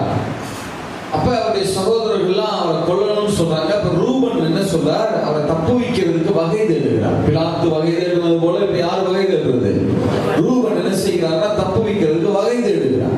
ஏன் இப்ப வகை தேடிட்டு அவர் சொல்றாரு, நீங்க ஏன் அவரை கொல்லணும்? அவனை கொல்லணும், இந்த குழியில உங்களை என்ன செஞ்சிருங்க, தூக்கி போட்டுருங்க அப்படின்னு நினைக்க சொல்றாரு. அவர் ஏன் சொல்றாருன்னா, தூக்கி போட்டுட்டா உள்ள இருக்கட்டும், அப்புறமா வந்து நம்ம என்ன செஞ்சுட்டு போயிடுவோம், கூட்டிட்டு போயிடுவோம் அப்படின்னு காப்பாத்திடலாம்னு சொல்லி நினைச்சிட்டு சொல்றாரு. இப்ப குழிக்குள்ள தூக்கி போட்டாங்க, எல்லாரும் சாப்பிடுறதுக்கு போறாங்க. கொஞ்ச நேரம் ரூபன் எங்க போனாருன்னு தெரியல. இவனை யோசேப்பை தூக்கி விக்கிறப்ப ரூபன் அந்த இடத்துல இல்ல. அவர் கை சாப்பிடுறது கையில போனாரா இல்ல டாய்லெட் போனாரா, எங்க போனாருன்னு தெரியல. ஒரு 5-10 நிமிஷம் ரூபன் அந்த இடத்துல இல்ல. சரியா? அந்த கேப்ல இவனை திரும்ப தூக்கி எடுத்து இஸ்மவேலர் கையில என்ன பண்ணிட்டாங்க, அவனை வித்துட்டாங்க. பாருங்க எப்படி சொல்லுங்க, 10 நிமிஷம் கேப்ல என்ன பண்ணிட்டாங்க, வித்துட்டாங்க. ரூபன் திரும்பி வந்து குழிக்குள்ள பார்த்து, அவனுக்கு வித்ததெல்லாம் அவனுக்கு என்ன செய்யல தெரியல. தெரிஞ்சிருந்தா என்ன பண்ணிருப்பான், தடுத்து இருப்பான். ஆனா அவன் இல்ல, அவனுக்கு தெரியல. சோ இப்ப திரும்ப குழிக்குள்ள வந்து எட்டி பார்த்தா யாரும் இல்ல. யோசேப்பு இல்ல, வஸ்திரத்தை கிழித்து கொண்டு அழுகிறான். ஐயோ இளைஞன் இல்லையே, என் தகப்பனுக்குனா என்ன சொல்றது, என்ன செய்யறதுன்னு கதறான். இப்ப நல்லா கவனிச்சு பாருங்க, நல்லா கவனிச்சு பாருங்க. ரூபன் அந்த இடத்துல ஒரு 5-10 நிமிஷம் தான் இல்ல. அந்த 5-10 நிமிஷத்துக்குள்ள யோசேப்பை விட்டுட்டாங்க. நான் கேட்கிறேன், குழிக்குள்ள தூக்கி போடும்போது ரூபன் லேசா யோசேப்பை கண்ணா காட்டியிருப்பாரு இல்ல, யோசேப்பு உள்ளே இரு, போயிட்டு அண்ணன் என்ன செஞ்சிடறேன் அப்படி வந்து தூக்கிட்டு போயிடுறேன். யோசேப்புக்கு ரொம்ப சந்தோஷம். மூத்த அண்ணன்னா மூத்த அண்ணன் தாயா போகும்போது எந்த காட்டிட்டு போறாரு, லேசா அப்படி கண்ணை காட்டிட்டு போறாரு. எப்படி யாரு வந்துருவா, அண்ணன் வந்துருவாரு. ரூபன் என்ன செஞ்சிருவாரு, வந்துருவாரு, காப்பாத்திடுவாரு. ரூபன் நினைச்சது, காப்பாத்தணும் நினைச்சது நல்லதா கேட்டதா சொல்லுங்க. அவன் அந்த எண்ணம் நன்மையானதா தீமையானதா?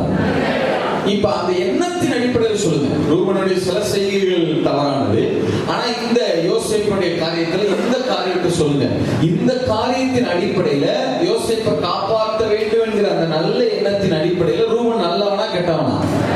நல்லவன் தானே, நல்லவன் தானே. ஆனா உண்மை என்னன்னா, தேவன் உங்களை குறித்து சில திட்டங்களை நிறைவேற்றணும்னா சில நல்லவர்கள் கூட பல நேரங்களில் காணாமல் போய்விடுவார். என்னவா? உங்களை குறித்து ஒரு நோக்கம் இருந்தா உங்க ஷோல்டர்ல தேவனுடைய தரிசனம் இருக்குன்னு எப்படி கண்டுபிடிச்சுக்கலாம் தெரியுமா? சில நல்லவர்களால் கூட தெய்வத்துக்கு தெரியும். பிரதர் நீங்க நினைக்கலாம், பிரதர் நல்லா தானே பிரதர் பழகுனாங்க. ஆமா, நல்லா தானே பிரதர் இருந்தாங்க, ஹெல்ப்லாம் பண்ணுவாங்களே பிரதர். ஆமா, அப்படிலாம் இருந்தோம், ஏன் பிரதர் திடீர்னு பிரிஞ்சு போனாங்க? அவருக்கு தெரியும் பிரதர், அவங்க உங்க கூட இருந்தா அவர் திட்டம் நிறைவேறாதுன்னு நினைச்சான்னு வைங்க, எந்த ரூபனா இருந்தாலும் காட்டி விட்டுருவோம். சில ரூபங்கள் உங்க கூட இருந்தா சில திட்டங்கள் நிறைவேறாது பிரதர், சில தரிசனங்கள் நிறைவேறாது பிரதர். உடனே நீங்க போய் எல்லாரையும் அப்படியே ரூபன் அப்படியே பார்க்க கூடாது. உடனே நம்ம ஆளுல பேசும்போது ரொம்ப கவனம் பேசிட்டு இருக்கோம். நீ போய் உடனே வீட்டுக்காரரையும் ரூபனாவே இருந்தாலே அப்படி பார்த்துறாரு. எல்லாரையும் ரூபனா பார்க்கறது அப்படி கிடையாது. அந்த ரூபனை எப்படி கட்டணும்னு அவருக்கு தெரியும். யாரு ரூபனு அப்படின்னு அவருக்கு நல்லா என்ன செய்யும் தெரியும். கெட்ட வேண்டிய களையை அவர் தான் வெட்டணும். நீங்கள் அதிக கனிகளை கொடுக்கும்படிக்கு என் பிதா உங்களை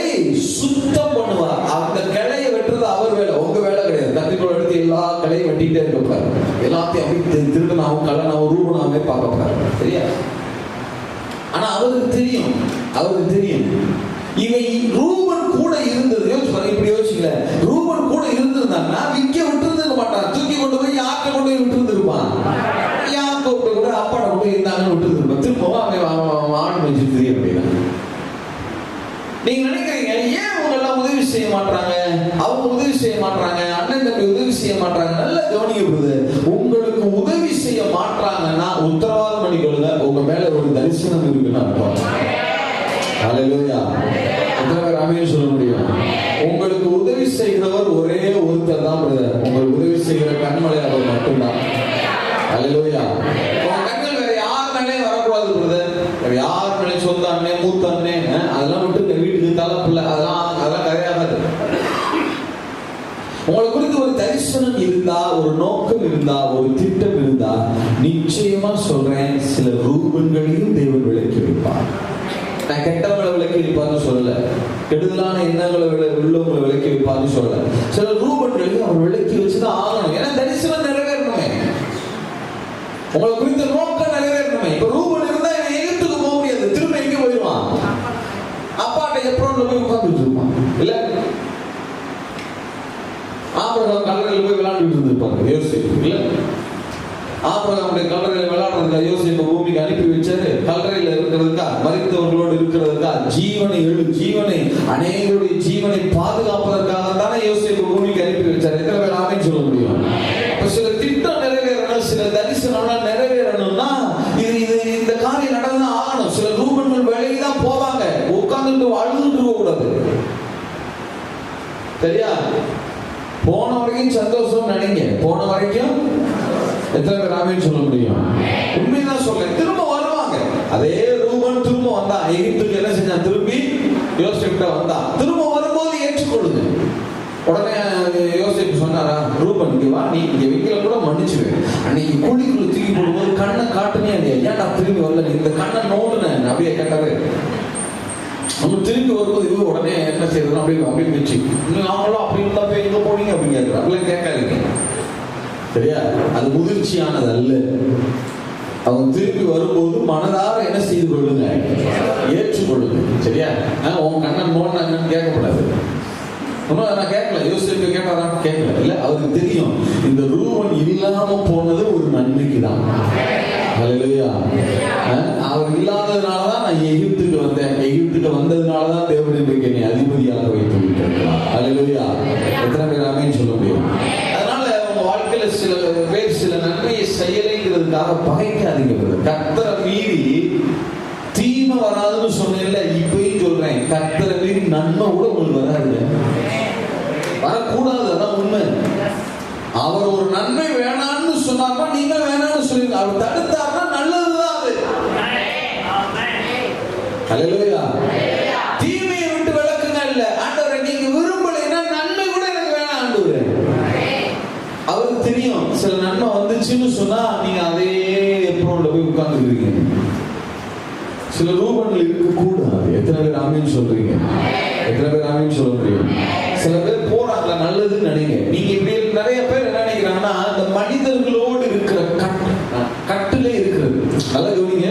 நீங்க மனிதர்களுடைய உறவுகளை வேல்யூ பண்ணுங்க, மதிப்பு கொடுங்க, அவங்களோட நேரம் ஸ்பெண்ட் பண்ணுங்க, அவங்களுக்கு உதவி செய்யுங்க, பரிசு பொருட்கள் கொடுங்க. உலக பொருட்களினால நண்பர்களை என்ன செய்து கொள்ளணுமா, அதெல்லாம் செய்யுங்க, தப்பு கிடையாது. ஆனா சில பேர் பார்த்திருக்கீங்களா, சில பேர் அவங்க இல்லைன்னா இல்லை அப்படிங்கிற மாதிரி இருப்பாங்க. அப்படிலாம் இருந்தீங்கன்னா ஒரு திட்டமும் நிறைவேறாது, ஒரு திட்டமும் நிறைவேறாது. உண்மைதான். வாழ்க்கை பயணத்துல போறோம், அநேகர் நம்முடைய வாழ்க்கை பயணத்துல கொண்டு வருவார். ஆனா காலம் முழுவதும் அவங்களோட டிராவல் ஆகணும்னு நினைக்க கூடாது. இல்ல நீங்க அவங்களோட டிராவல் ஆகணும்னு நினைக்க கூடாது. ட்ரெயின்ல போறீங்க, 7 மணி நேரம் 8 மணி நேரம் உட்காந்து நல்லா பேசிட்டு இருக்காங்க. உங்க ஊர் வந்துருச்சுன்னா நீங்க என்ன பண்ணிருக்கணும்? இல்ல நான் அவங்களுக்கு ரொம்ப 25 வருஷமாக்கும் 30 வருஷமாக்கும் அப்ப அப்படி சொன்னீங்கன்னா போற ஊருக்கு போய் சேர முடியாது. இல்ல அதுக்காக நான் எல்லாரையும் அப்படியே நீங்க மதிப்பு இல்லாம நடத்துங்கன்னு சொல்ல வரல, துச்சமா நினைங்கன்னு சொல்ல வரல. சரியா? நீங்க நல்ல வேல்யூ பண்ணுங்க, மதிப்பு கொடுங்க, மரியாதை கொடுங்க, அந்தஸ்தா நடத்துங்க, அதெல்லாம் செய்யுங்க. ஆனா அவங்க இல்லைன்னா எல்லாம் எதுவுமே இல்லை அப்படிங்கிற மாதிரி இருக்காதீங்க. நிறைய பேர் அப்படி பார்த்துருக்கிறேன். நிறைய பேர் அப்படி பார்த்துருக்கிறேன். உண்மையை சொல்கிறேன், உங்க கூட வாழ்க்கை முழுவதும் டிராவல் பண்றது இயேசு மாத்திரம். அல்லேலூயா. கணவன் மனைவி யாரும் கூட டிராவல் பண்ண முடியாது. உங்க கூட கடைசி வரைக்கும் இருக்கிறவர் கர்த்தர் மாத்திரம் தான். எத்தனை பேர் ஆமென் சொல்ல முடியும்? எத்தனை பேர் ஒரு 10 நிமிஷம் இல்ல, 10 நிமிஷத்துல விட்டுட்டாங்க இல்ல? அதேதான் சில நேரங்கள்ல சில நல்லவர்கள் கூட உங்க கூட இல்லாம இருக்கிறது நல்லது. தேவன் விரும்பினார். நீங்களா யாரையும் வெட்டி அனுப்ப வேண்டாம். அவருக்கு தெரியும் எந்த கிளையை எப்ப வெட்டணும்னு. எத்தனை பேர் ஆமென் சொல்ல முடியும்? எத்தனை பேர் ஆமென் சொல்ல முடியும்? சரி, இப்ப நல்லா கவனிங்க. யோசேப்பு குறித்து ஒரு பெரிய தரிசனம் இருக்கு. எப்ரோன்ல இருந்து சீகேமுக்கு தேவன் அனுப்புகிறார். வழி தப்பி திரியிறாங்க கொஞ்ச நேரம். எப்படி இருந்து யோசிச்சு பாருங்க. இளம் வயசுல ஒரு மோசமான பட்டணத்தினுடைய பக்கத்துல இருக்கிறான், வழி தப்பி திரியிறான். யாராவது அவனை பார்த்து யாக்கோபினுடைய மகன் தெரிஞ்சுன்னா என்ன ஆயிருந்திருக்கும்? என்ன ஆயிருந்திருக்கும்? அவங்க அண்ணன் 2 பேர் தான் எல்லா பட்டம் அந்த சீக்கிரம் இருக்க எல்லாரையும் வெட்டி கொண்டாங்க தான். யாராவது பார்த்துருந்தாலும் என்ன ஆயிருந்திருக்கும்? ஒரு மரண பயத்திலே யோசேப்பு இருந்திருப்பாங்க இல்ல சீக்கிரம். சரி, அங்க ஒருத்தர் வந்து கைட் பண்றார். நேரம் தோத்தானுக்கு வந்தா இவரை தூக்கிப்பட்ட குழியில மட்டும் என்ன இல்லாம போச்சா? தண்ணீர் இல்லாம போச்சு. சரி, அண்ணன் வந்து கண்ணை காட்டிட்டு போனாரு. அண்ணன் வந்துருவாரு, ரூபன் வந்துருவாருன்னு பார்த்தா யாரும் வரல, ரூபனும் வரல. சரி, இப்ப தூக்கி விக்கிறாங்க. யார்கிட்ட விக்கிறாங்க? 25வது வருஷம் ஆசிங்க. 25வது வருஷமா பின்பு அவர்கள் போஜனம் செய்யும்படி உட்கார்ந்தார்கள். அவர்கள் தங்கள் கண்களை ஏறெடுக்கும் போது இதோ கீலேயாத்திலிருந்து வருகிற இஸ்மவேலருடைய கூட்டத்தை கண்டார்கள். யாருடைய கூட்டத்தை கண்டார்கள்? சுத்தமா சொல்லுங்க. இஸ்மவேல்னா யாரு? யாருடைய பையன்? ஆபிரகாமுடைய. சொல்லுங்க. நீங்க யோசிக்க பார்த்தா எனக்கே சந்தேகம் போல. சத்தமா சொல்லுங்க. ஆபிரகாமுடைய பையன். அம்மாவுடைய பையன். யாருடைய மகன்? யார்? எந்த தகப்பனுக்கு வந்தவர்? ஆபிரகாம். இப்ப நல்ல கவனிங்க. ஆபிரகாமுக்கு 2 பிள்ளைங்க. யார் யாரு? மூத்தவன் யாரு? இஸ்மவேல். சரியா? அடுத்தது இளையவர் யாரு? ஈசா. சரியா? இப்ப இஸ்மவேலுக்கு அப்புறமா வருவோம். ஈசாக்கு எடுத்துக்கோ. ஆபிரகாமுடைய பிள்ளை ஈசாக்கு. ஆபிரகாமே விட்டுங்க. ஈசாக்கு இருக்கிறாரு. ஈசாக்குடைய பிள்ளை யாக்கோபு. யாக்கோபுக்கு எத்தனை பிள்ளைங்க மொத்தம்? 12. 12 பேர்ல ஒரு ஆள் தான் யாரு? யோசேப்பு. சரியா? நல்ல கவனிங்க. ஈசாக்கு அவர் பிள்ளை, யாக்கோபு அவர் பிள்ளை யாரு? யோசேப்பு. அப்ப ஈசாக்குடைய பேரன் தான் யாரு? சொல்லுங்க. யோசேப்பு. யோசேப்புக்கு ஈசாக்கு என்ன முறை? தாத்தா இல்லையா? தாத்தா. இப்ப ஈசாக்குடைய அண்ணன் யாரு? சத்தமா சொல்லுங்க. இஸ்மவேல். அப்ப யோசேப்புக்கு என்ன முறை? அவரு சொல்லுங்க. ஈசாக்கு தாத்தா, அவர் என்ன தாத்தா? பெரிய. சொல்லுங்க. Very good. என்ன தாத்தா அவரு? இப்ப நல்ல கவனிங்க. ஈசாக்கு இஸ்மவேலையும் பேரெல்லாம் வச்சு பாருங்க. ஈசாக்குடைய பேரே யோசேப்பு. இந்த பக்கம் இஸ்மவேலுடைய பேர பிள்ளைங்க தான் வர்த்தகர்களா இங்க வந்து இருக்கிறாங்க. 2 தாத்தாவுடைய பேர பிள்ளைங்க. கலங்குதா? 2 தாத்தாவுடைய 2 அண்ணன் தம்பியுடைய பேரங்க. இந்த பக்கம் ஈசாக்குடைய பேரே யோசேப்பு இருக்கிறாரு. இப்போ வர்த்தகர்களா வருகிறது கீலேயாத்திலிருந்து வர்றது யாருன்னா இஸ்மவேலுடைய பேர பிள்ளைங்க. சரியா? நான் சொல்ல விளங்குதா? எத்தனை பேருக்கு விளங்குது? விளங்குறாங்க? ஆமென். சரியா? இப்ப கவனிங்க. இஸ்மவேலர்கள் வர்றாங்கல்ல, இஸ்மவேலுடைய பேர பிள்ளைங்க எல்லாம் வர்றாங்கல்ல. அந்த உடனே யோசேப்பை வித்துட்டாங்க. வித்த உடனே யோசேப்பை கேட்கிறாங்க, உன் பேர் என்னப்பா? யோசேப்பு. ஆள் பார்க்கறது நல்ல சிவப்பா பெரிய இடத்து பையன் மாதிரி இருக்கே, நீ யாரு? எங்க இருந்து வர்ற? எதுக்கு உன்னை எல்லாம் விற்கிறாங்க? இல்ல, எங்க அப்பா வந்து எப்ரோன்ல இருக்காரு. அவர் எப்ரோன்ல இருக்காரா? அவர் பேர் என்ன? யாக்கோபு. யாக்கோபா? உங்க தாத்தா பேரு? எங்க தாத்தா பேர் ஈசாக்கு. ஈசாக்கு பேர் என்ன பண்ணீங்க? நாங்க யார் தெரியுமா? உங்க தாத்தாவோட அண்ணன் இருக்காருல, மூத்த அண்ணன் இருக்காருல, இஸ்மவேல். இஸ்மவேலுடைய பேர பிள்ளைங்க தான் பண்ணாங்க. அதாவது பங்காளிகளுடைய பிள்ளைங்க. சொல்லுங்க. 2 பங்காளிகளுடைய பிள்ளைங்க. இப்ப யார் வந்து அவங்க விலைக்கு வாங்குறது யாருன்னா யோசேப்புடைய பங்காளிகள் தான் வாங்குறாங்க அவரை விலைக்கு. யோசேப்புடைய யோசேப்புக்கு எப்படி இருந்திருக்கும்? சந்தோஷமா, அப்பாடா இவங்க வித்தா கூட என் தெய்வம் எனக்கு எவ்வளவு நன்மை செய்தார் பத்தியா. கடைசியில் யார்கிட்ட கொண்டு போய் விட்டுருக்கிறாரு? நம்ம பங்காளிகள். இவங்களால இவங்க ஒட்டகத்திலேயே கூட்டி கொண்டு போய் எங்க அப்பாட்ட விட்டுருவாங்க. நல்லா விட்டாங்களா? நல்ல கவனிங்க பிரதர். உங்க சொந்த சகோதரர்கள் ஆகட்டும், தூரத்து உறவுகள் ஆகட்டும், யாரும் உங்களுக்கு உதவ முடியாது. சரியா? சொந்த சகோதரன் ரூபனாலையும் உதவ முடியல. தூரத்து உறவினர்கள் இஸ்மவேலரும் அவனுக்கு என்ன செய்யல. அதான் ஆரம்பத்திலே சொன்னேன், உங்களுக்கு உதவி செய்கிறதற்கு ஒரே ஒரு கண்மலை கர்த்தர் மாத்திரம்தான். அல்லேலூயா. சும்மா இந்த பொழப்பெல்லாம் விட்டுருங்க. மாமியார் கொடுக்கல, நாத்தனார் கொடுக்கல, அண்ணன் தம்பி கொடுக்கல, அவங்க இதெல்லாம் நீங்க சொல்லிட்டே இருக்கீங்கன்னா உங்க கண்ணு கர்த்தர் மேலேயே இல்லைன்னு அர்த்தம். உண்மை அதான். நீங்க ஆலயத்துக்கு வர்றீங்க, அதெல்லாம் சரிதான், சந்தோஷம் தான், ரெகுலரா வாங்க, தப்பு இல்லை, அதெல்லாம் செய்யணும், நல்லதுதான்.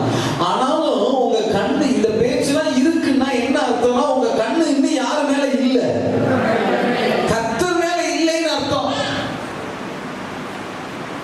உங்க கண்ணு இன்னும் ரூபனையும் இஸ்மவேலரையுமே பார்த்துட்டு இருக்குன்னு அர்த்தம்.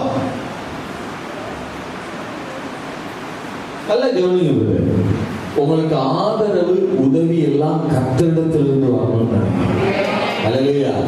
கர்த்தர் உதவுறது மனிதர்களை கொண்டு உதவலாம், மனிதர்களை கொண்டு உதவலாம் இல்லையா? தேவ கிருபை இருந்தா மனித தயவு இருக்கும். சொல்லுங்க, தேவ கிருபை இருந்தா மனித, அதுக்கு அப்படி ஆடுறத வரும். அவர் தேவ கிருபையிலும் மனித தயவிலும் பெறுகிறார். அப்ப கிருபை இருந்தா என்ன இருக்கும்? மனிதனுடைய. ஆனா மனிதனுடைய தயவு இருக்குங்கிறதுக்காக நீங்க மனிதனை பார்க்க ஆரம்பிச்சிடக்கூடாது. நீங்க அந்த தயவு வர்றதே யாருடைய கிருபை வச்சுதான். உங்க கண்கள் யார் மேலதான் இருக்கணும். எத்தனை பேர் ஆமீன் சொல்ல முடியும்? எத்தனை பேர் ஆமீன் சொல்ல முடியும்? அப்ப அந்த பார்வையில ரொம்ப தெளிவு இருக்கணும்.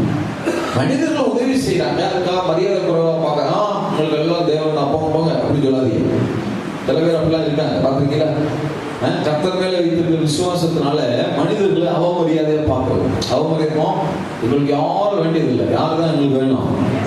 கர்த்தர் அங்க இருந்து சொல்லுவார், அவர் நீ உன்னை நேசிக்கிற மாதிரி முதல்ல உன் சகோதரன் நேசி, அப்புறமா நான் அங்கிருந்து வர்றேன் இல்ல.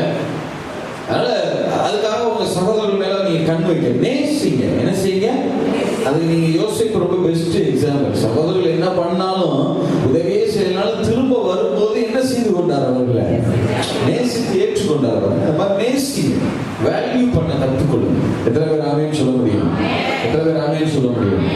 சரி, இப்ப இஸ்மவேலர்கள் கையில விட்டா இவங்களும் அவனை என்ன செய்யல, கொண்டு போய் விடல. ஒட்டகத்துல போனா கீழே ஏறதுக்கும் எப்போனுக்கும் 1.5 மணி நேரம் தான், 90 மைல்.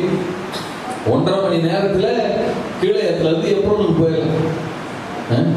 அவங்களாவது கொண்டு போய் விட்டாங்களா பாருங்க? அவங்களாவது கொண்டு போய் விட்டாங்களா? அவங்களும் விடல. சொந்த இன்னொரு தாத்தாவுடைய பிள்ளை பேரன் தானே, யோசிச்சு பாருங்க. இவங்க இஸ்மவேலுடைய பேரன், அவரு யோசிப்பு ஈசாவுடைய பேரன் தானே. நான் சொல்றேன், உங்க கண்கள் கர்த்தர் மேல மட்டும் இருக்கு. அல்லேலூயா. எத்தனை ஆமென் சொல்ல முடியும்? சரி, நேரம் எல்லாரும் முடிஞ்சிட்டு சுருக்கமா விஷயங்களை சொல்றேன். நேரம் எகிப்துக்கு வர்றாங்க. சரி, எகிப்துல அடிமையாக்கப்படுகிறார். இவ்வளவு நாள் சுயாதீனராக இருந்தவர் என்ன ஆக்கப்படுகிறாரா?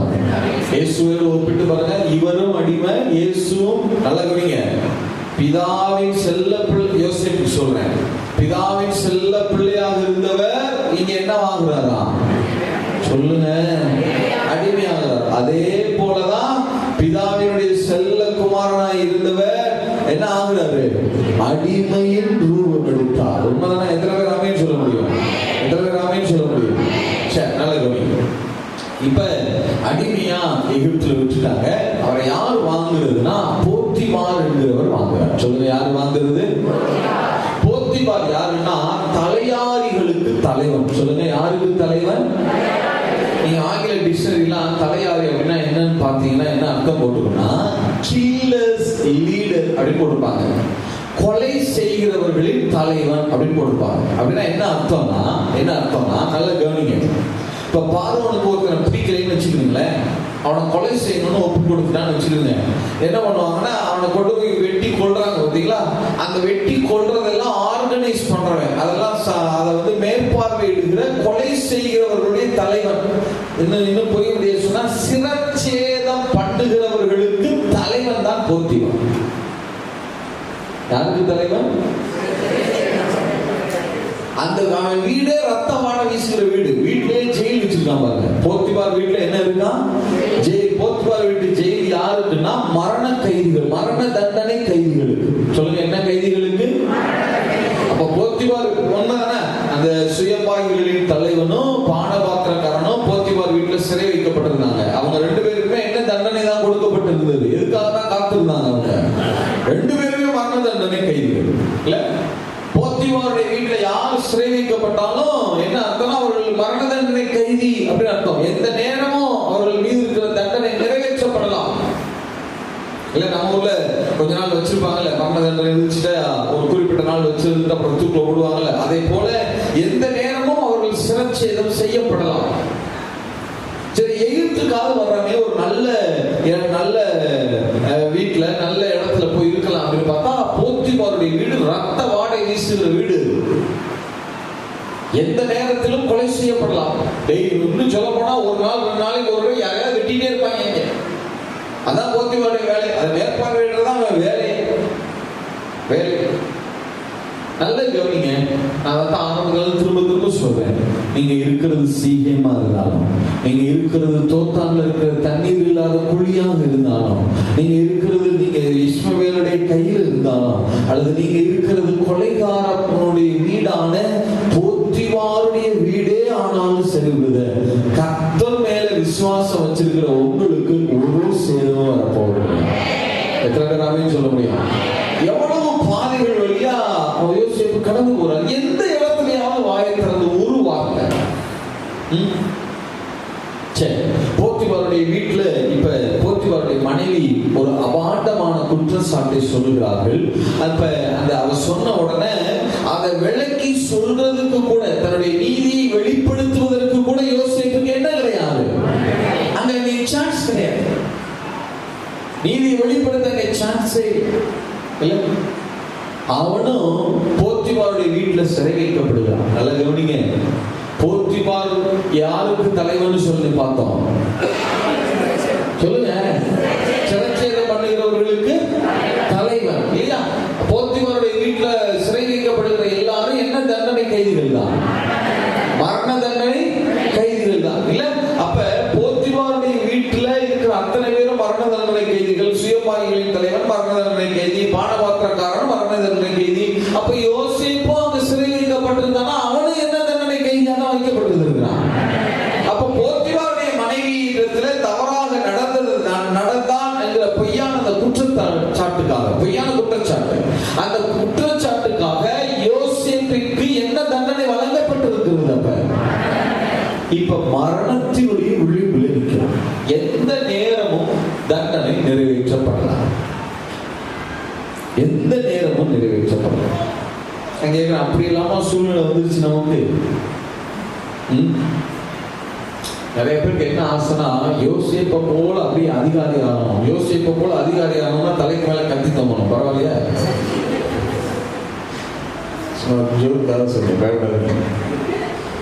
நமக்காக அவர் சிலுவையில் தொங்குறார். எத்தனை பேர் ஆமென் சொல்லுவாங்க? பழைய பாட்டுடைய காரியங்கள் எடுக்கிறதுனால சொல்றேன்.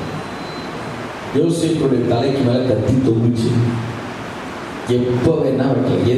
ஒவ்வொரு நாளும் முழிக்கிறப்ப மரணத்தை எதிர்கொள்வதற்காகவே முழிக்கணும் இல்ல. ஆனா ஆண்டவர் சொன்னார், எவன் எனக்காக தன்னுடைய ஜீவனை இழக்க விரும்புகிறானோ அவன் ஜீவனை ஆதாயப்படுத்திக் கொள்கிறான். அதுவே எத்தனை பேராமே சொல்ல முடியும்? அவன் எழும்பும் போதே ஒவ்வொரு நாளும் ஜீவன் இன்றைக்கு போய்விடலாம் அப்படிங்கிறதுல தாங்க எழும்பணும். அதான் யோசிப்புடைய சூழல். நடந்தது தெரியுமா? அதான் சொல்றேன், உங்களை குறித்து ஒரு நோக்கம், ஒரு திட்டம், ஒரு தரிசனம் உங்க தோள் மேல இருந்துச்சுன்னா, தேவனுடைய தரிசனம் உங்க தோள் மேல இருந்துச்சுன்னு சொன்னா, இந்த உலகத்துல அது நிறைவேறாம தடுக்கிற எந்த சக்தியும் கிடையாது. எந்த சக்தியும் கிடையாது. அது நிச்சயமா நிறைவேறிதான் ஆகும். எத்தனை பேர் ஆமென் சொல்றீங்க? அப்படி சொல்லுதுல தரிசனம் வைக்கப்பட்டிருக்கிறது, அது தாமதிக்காது, தாமதித்தாலும் அதற்கு காத்து. அதை நீங்க பொதுமொழிக்கு வாசிங்கன்னா ரொம்ப நல்லா இருக்கும். தரிசனம் வைக்கப்பட்டிருக்கிறது, அது தாமதிக்காது, தாமதிப்பது போல தோன்றினாலும் அது காத்துது, அது நிச்சயமாய் நிறைவேறும். எத்தனை பேர் ஆமென் சொல்ல முடியும்? எத்தனை பேர் ஆமென் சொல்ல முடியும்? நீங்க அது தாமதிக்குதே பிரதர், அப்படி தோணலாம் பிரதர், ஆனா நிச்சயமாய் நிறைவேற்றப்படுவர் வல்லமையுள்ளவராக இருக்கிறார். எத்தனை பேர் ஆமென் சொல்ல முடியும்? யோசேப்புக்கு தரிசனத்தை நிறைவேற்றினார் பாருங்க. வாசிங்க, அது 41க்கு வருது, 41:38 இருந்து வாசிங்க பார்க்கலாம். அப்பொழுது பார்வோன் தன் ஊழியக்காரரை நோக்கி தேவ ஆவியை பெற்ற இந்த மனுஷனைப் போல வேறொருவன் உண்டோ என்றான். நல்ல கவனிங்க. ஒரு காலத்துல எகிப்து தேசமே சொன்னிச்சு, இவெல்லாம் ஒரு மனுஷனாங்க, தன் எஜமானுடைய மனைவியிடத்தில் இப்படி நடந்துட்டானே, இவெல்லாம் ஒரு மனுஷனா அப்படின்னு எத்தனை பேர் சொல்லியிருப்பாங்க? ஆனா இன்னைக்கு எகிப்தே சொல்லுது, இவனை போல தேவ ஆவியை பெற்ற மனுஷன் ஒருவனும் இல்லை. எத்தனை பேர் ஆவின்னு சொல்றீங்க? நான் சொல்றது, உங்க மேல தரிசனம் இருக்கிறப்ப, திட்டம் இருக்கிறப்ப, உலகம் உங்களை இகழ்ந்து பேசலாம், ஏளனமா பார்க்கலாம், ஏளனமா திட்டி இருக்கலாம், என்ன வேணா சொல்லி இருக்கலாம், அபாண்டமா சொல்லி இருக்கலாம். ஒன்னும் கவலைப்படாதீங்க, நாட்கள் வரும், நீங்க தேவ மனுஷங்கிறத கர்த்தர் ப்ரூவ் பண்ண ஆரம்பிக்கலாம். அல்லேலூயா. எந்த உலகம் உங்களை பார்த்து இவன்லாம் ஒரு மனுஷனான்னு கேட்டுச்சோ, அதே உலகம் சொல்லுகிறது, உங்களை போல தேவ ஆவியை பெற்ற மனுஷனோடு ஒன்றும் கிடையாது. அல்லேலூயா. எத்தனை பேர் ஆமென் சொல்ல முடியும்? வாசியம் பார்க்கலாம். பின்பு பார்வோன் யோசேப்பை நோக்கி, தேவன் இவை எல்லாவற்றையும் உனக்கு வெளிப்படுத்தி இருக்கிறபடியால் உன்னை போல விவேகமும் ஞானமும் உள்ளவன் வேறொருவனும் இல்லை. நீ என் அரண்மனைக்கு அதிகாரியாய் இருப்பாய். உன் வாக்கின்படியே என் ஜனங்கள் எல்லாரும் அடங்கி நடக்கிறவர்கள். சிங்காசனத்தில் மாத்திரம். ஒரு காலத்துல மற்றவங்களுடைய வார்த்தையை கேட்டு அடிமையா அடங்கி நடந்த காலம் போச்சு. இப்ப பார்வோன் சொல்றான், உன் வாக்கின்படியே எல்லாரும் என்ன செய்ய கடவர்கள், உனக்கு அடங்கி நடக்க கடவர்கள். எத்தனை பேர் ஆமென் சொல்றீங்க? நீங்க நினைக்கலாம், பிரதர் என்ன பிரதர் இப்படியே அடிமைத்தனத்துல இருக்கிறேன், அவங்களுக்கு பயந்து வாழ வேண்டி இருக்கு, அவங்களுக்கு அஞ்சி வாழ வேண்டி இருக்கு. இல்ல பிரதர், இல்ல. நிச்சயமா அந்த நுகத்தை தேவன் இந்த 2021 உடைக்கதான் போகிறார். நீங்க அடங்கி வாழ்ந்த காலம் போக கர்த்தர் உங்களை ஆளுகிறவர்களாய் வைக்கிறதற்கு வல்லமையுள்ளவராக இருக்கிறார். எத்தனை பேர் ஆமென் சொல்ல முடியும்? சரி, வாசிக்கலாம். அடுத்த சிங்காசனத்தில் மாத்திரம் உன்னிலும் நான் பெரியவனாய் இருப்பேன் என்றான். பின்பு பார்வோன் யோசேப்பை நோக்கி, இதை இயேசு ஒப்பிட்டு சொல்லுவாங்க. பார்வோன் அதுக்கு அடுத்த ஆளுதான் யாரு? யோசேப்பு. சொல்லுங்க, அதுக்கு அடுத்த நிலைமையில் இருக்கிறதா யாரு? இரண்டாவது நபர். ஆனால் முதல் நபருக்குரிய எல்லா அதிகாரமும் அவங்க கையில தான் இருக்கு. உண்மைதானா? பார்வோனுக்கு அடுத்த நிலையில இருக்கிறவ, ஆனா பார்வோனுடைய எல்லா அதிகாரங்களும் யார் கையில தான் இருக்கிறது? அதே தாங்க. பிதாவுக்கு அடுத்த நிலையில தான் இயேசு இருக்கிறார். ஆனால் பிதாவுடைய எல்லா காரியங்களும் அதிகாரங்களும் யாரிடத்துல தான் இருக்கிறது? இயேசு இடத்துல. எத்தனை பேர் ஆமென் சொல்ல முடியும்? சரி, வாசிக்கலாம். பின்பு பார்வோன் யோசேப்பை நோக்கி, பார், எகிப்து தேசம் முழுமைக்கும் உன்னை அதிகாரியாக்கினேன் என்று சொல்லி பார்வோன் தன் கையில் போட்டிருந்த தன் முத்திரை மோதிரத்தை கழற்றி அதை யோசேப்பின் கையிலே போட்டு. ஒரு காலத்துல சிறைச்சாலையில விலங்கு போட்டாங்க இல்ல? இப்ப கர்த்தர் அந்த விலங்க உடைச்சு ராஜாவின் முத்திரை மோதிரத்தை மாற்றினார். அல்லேலூயா. நிச்சயமா சொல்றேன், உங்க கையில நீங்க விலங்கு இருக்கலாம். விலங்குனா ரியலான விலங்கு இல்ல, உங்க கைகள் கட்டப்பட்டு இருக்கலாம் இல்ல? நினைத்ததை செய்ய முடியாம, கர்த்தருக்காக சில காரியங்களை செய்ய முடியாம, கொடுக்க முடியாம, ஊழியம் செய்ய முடியாம, ஜனங்களுக்கு உதவி செய்ய முடியாம உங்களுடைய கைகள் கட்டப்பட்டிருக்கலாம். நான் சொல்றேன், நிச்சயமாய் கர்த்தர்ல ராஜாக்களின் முத்திரை மோதிரத்தை மாற்றுவார். அல்லேலூயா. எத்தனை பேர் ஆமென் சொல்றீங்க? வாசியம் பார்க்கலாம். மெல்லிய வஸ்திரங்களை அவனுக்கு உடுத்தி. ஒரு காலத்துல அடிமைன்னு வஸ்திரம், இப்ப என்ன வஸ்திரம்? ராஜ வஸ்திரம். பொன் சரப்பணியை அவன் கழுத்திலே தரித்து. பொன் சரப்பணினா ஆங்கிலத்துல நெக்லஸ். கழுத்துல என்ன போட்டாங்களா? ஒரு காலத்துல கழுத்துல சங்கிலி கிடந்துச்சு, இரும்பு சங்கிலி கிடந்துச்சு. மரண கைதியா, நம்ம ஊர்ல மரண கைதிகளுக்கு ரொம்ப கடினமான குற்றம் சென்றவங்களுக்கு கழுத்துல என்ன மாட்டி விட்டுருப்பாங்க? சங்கிலி மாட்டி விட்டுருப்பாங்க. கழுத்துலையும் காலையும் என்ன இருக்கும்? சங்கிலி, இரும்பு சங்கிலி கிடந்துச்சு. இப்ப கழுத்துல நெக்லஸ். வாசி பார்க்கலாம். தன்னுடைய இரண்டாம் ரதத்தின் மேல் அவனை ஏற்றி தெண்டனிட்டு பணியுங்கள் என்று. தெண்டனிட்டு பணியுங்கள் அப்படின்னா முழங்கால் போட்டு பணியுங்கள் அர்த்தம். பொதுமொழியில் இருக்க வச்சீங்கன்னா என்ன, எப்படி பணியணுமா? முழங்கால் படியிட்டு. சொல்லுங்க, எப்படி பணியணுமா? எல்லாரையும் பார்த்து இப்ப பார்வோன் சொல்றா, நீங்கள் எல்லாம் எப்படி பணியுங்கள்? அப்ப எகிப்தினுடைய எல்லா முழங்கால்களும் யாருக்கு முன்பாக முடங்கிற்று? அடுத்து எல்லா உலகத்தின் எல்லா முழங்கால்களும் யாருக்கு முன்பாக தான் முடங்க வேண்டும்? இயேசுவுக்கு. எத்தனை பேர் ஆமென் சொல்ல முடியும்? சரி, வாசி பார்க்கலாம். தெண்டனிட்டு பணியுங்கள் என்று அவனுக்கு முன்பாக கூறிவிட்டு எகிப்து தேசம் முழுமைக்கும் அவனை அதிகாரியாக்கினார். பின்னும் பார்வோன் யோசேப்பை நோக்கி, நான் பார்வோன், ஆனாலும். என்னவா? சொல்லுங்க, என்னவா? அங்க ஒரு ஆனாலும் வாச்ச நினைவு இருக்கா? எதுல? அதே 49:23 வாசிங்க. 24 இல்ல, வாசிங்க. 23:24 வாசிங்க. வீரர் அவனை மனமடிவாக்கி அவன் மேல் எய்து அவனை பகைத்தார்கள். ஆனாலும். என்னவா? சத்தமா சொல்லுங்க, என்னவா? ஆனாலும் அவனுடைய வில் உறுதியாய் நின்றது. அவனுடைய வில் உறுதியாய். இப்ப இங்க வாசிங்க, 41 வாசிங்க. பின்னும் பார்வோன் யோசேப்பை நோக்கி, நான் பார்வோன், ஆனாலும். நல்ல கவனிங்க, இந்த ஆனாலும் வரணும்னா அந்த ஆனாலும் உங்க வாழ்க்கையில் இருக்கணும். ஆனாலும் எகிப்து தேசத்தில் உள்ளவர்களில் ஒருவனும் உன் உத்தரவில்லாமல் தன் கையிலாவது தன் காலையாவது அசையக்கூடாது என்றார். நல்ல கவனிச்சு பாருங்க. இப்ப பார்வோன் சொல்றான், எல்லா அதிகாரமும் என்கிட்ட இருக்கு, ஆனாலும் நீதான் பெரியவன் அப்படிங்கிற நிலைமைக்கு வரணும்னா, இந்த ஆனாலும் உங்க வாழ்க்கையில வரணும்னா, அந்த ஆனாலும் இருக்கு பாருங்க. வில் வீரர் அவனை மனமடிவாக்கி அவன் மேல் எய்தார்கள், ஆனாலும் அவன் வில் உறுதியாய். அது மாதிரி நீங்க நிக்கணும். இந்த சூழ்நிலைகள்லாம் வரலாம். சீக்கிரம் வரலாம், தொத்தான் வரலாம், ரூபன் இல்லாம போகலாம், இஸ்மவேலர் கையில போகலாம், தண்ணி இல்லாத குழிக்குள்ள கிடக்கலாம், போத்திபார் வீட்டுல இருக்கலாம், தலைக்கு மேல கத்தி கூட தொங்கலாம்.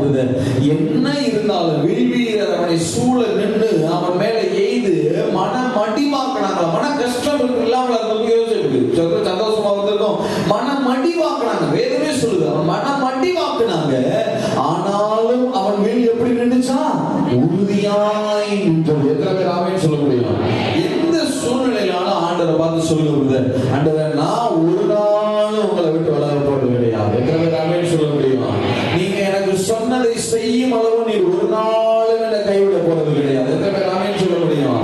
தரிசனம் என் மீது வைக்கப்பட்டிருக்கிறது, அது தாமதிக்காது. அது தாமதிப்பது போல தோன்றினாலும் நான் அதுக்காக காத்திருக்கிறேன். கர்த்தர் சொன்னதை செய்து முடிக்க வல்லவராக இருக்கிறேன். அந்த வாக்குத்தத்தத்தை இருக பற்றிக் கொள்ளுங்க, அதை நிறைவேற்றி முடிக்கிறதற்கு அவர் வல்லமை உள்ளவராக இருக்கிறார். அல்லேலூயா. எழுத வைக்குமா?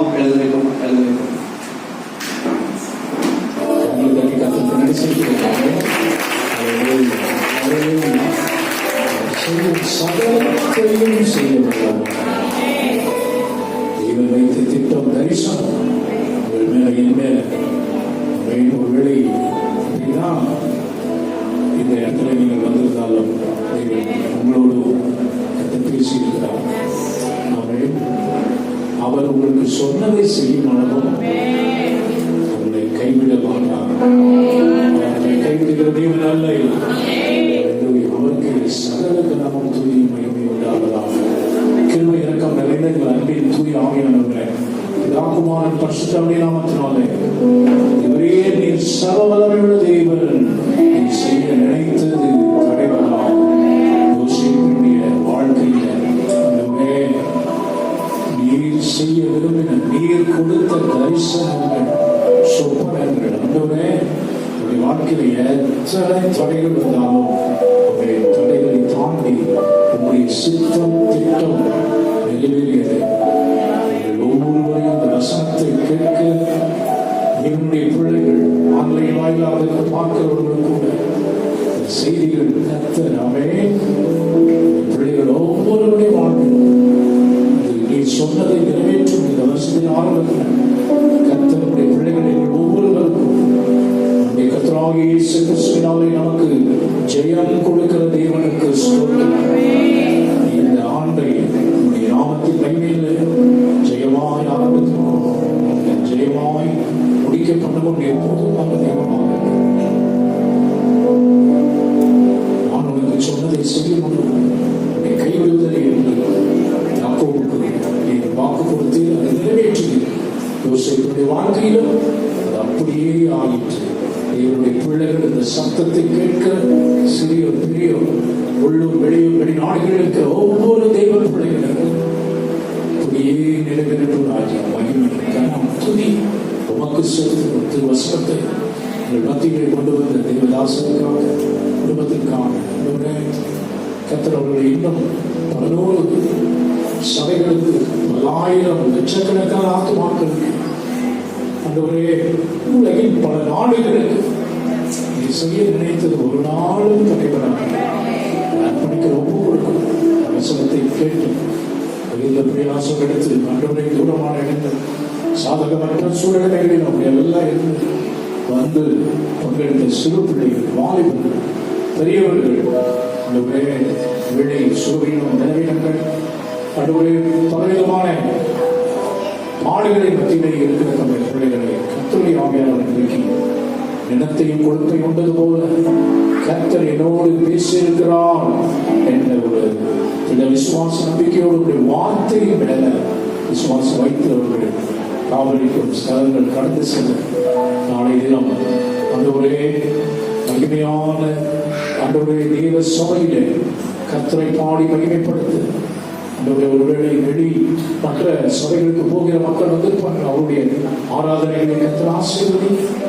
எங்களுடைய ஆராதனைகளை முதல் ஆராதனை 7 மணி, 2வது ஆராதனை 9:30 மணி, கர்த்தருடைய வார்த்தைகள் மாலை ஆராதனை 6 மணிக்கு கர்த்தர் இந்த 3 ஆராதனைகள் கர்த்தரை ஆசீர்வதி. தடைப்பட்ட ஜனங்கள் ஆண்டவர் கொண்டு வாங்க நீங்க கிருபையும் தயவும் அதோட நாங்கள் ஒரு மனுஷ சத்தத்தை எதிர்பார்த்தாங்க.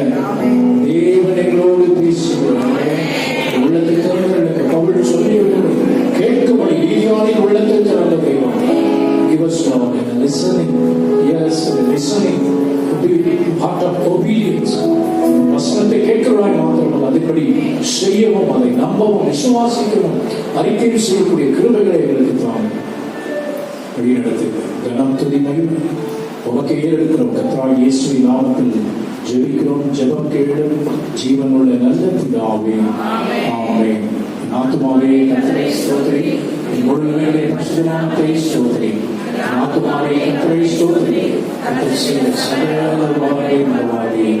ஆமென். நம்முடைய கர்த்தராகிய இயேசு கிறிஸ்துவின் கிருபை, பிதாவாகிய தேவனுடைய அன்பு, பரிசுத்த ஆவியானவருடைய ஐக்கியம், சந்தோஷம், சமாதானம் நம் அனைவரோடும் தேவனுடைய பிள்ளைகள் யாவரோடும் வருகிறதாக. ஆமென், ஆமென். எல்லாருக்கும் ஸ்தோத்திரம். கர்த்தர் உங்களை எல்லாரையும் ஆசீர்வதிப்பாராக.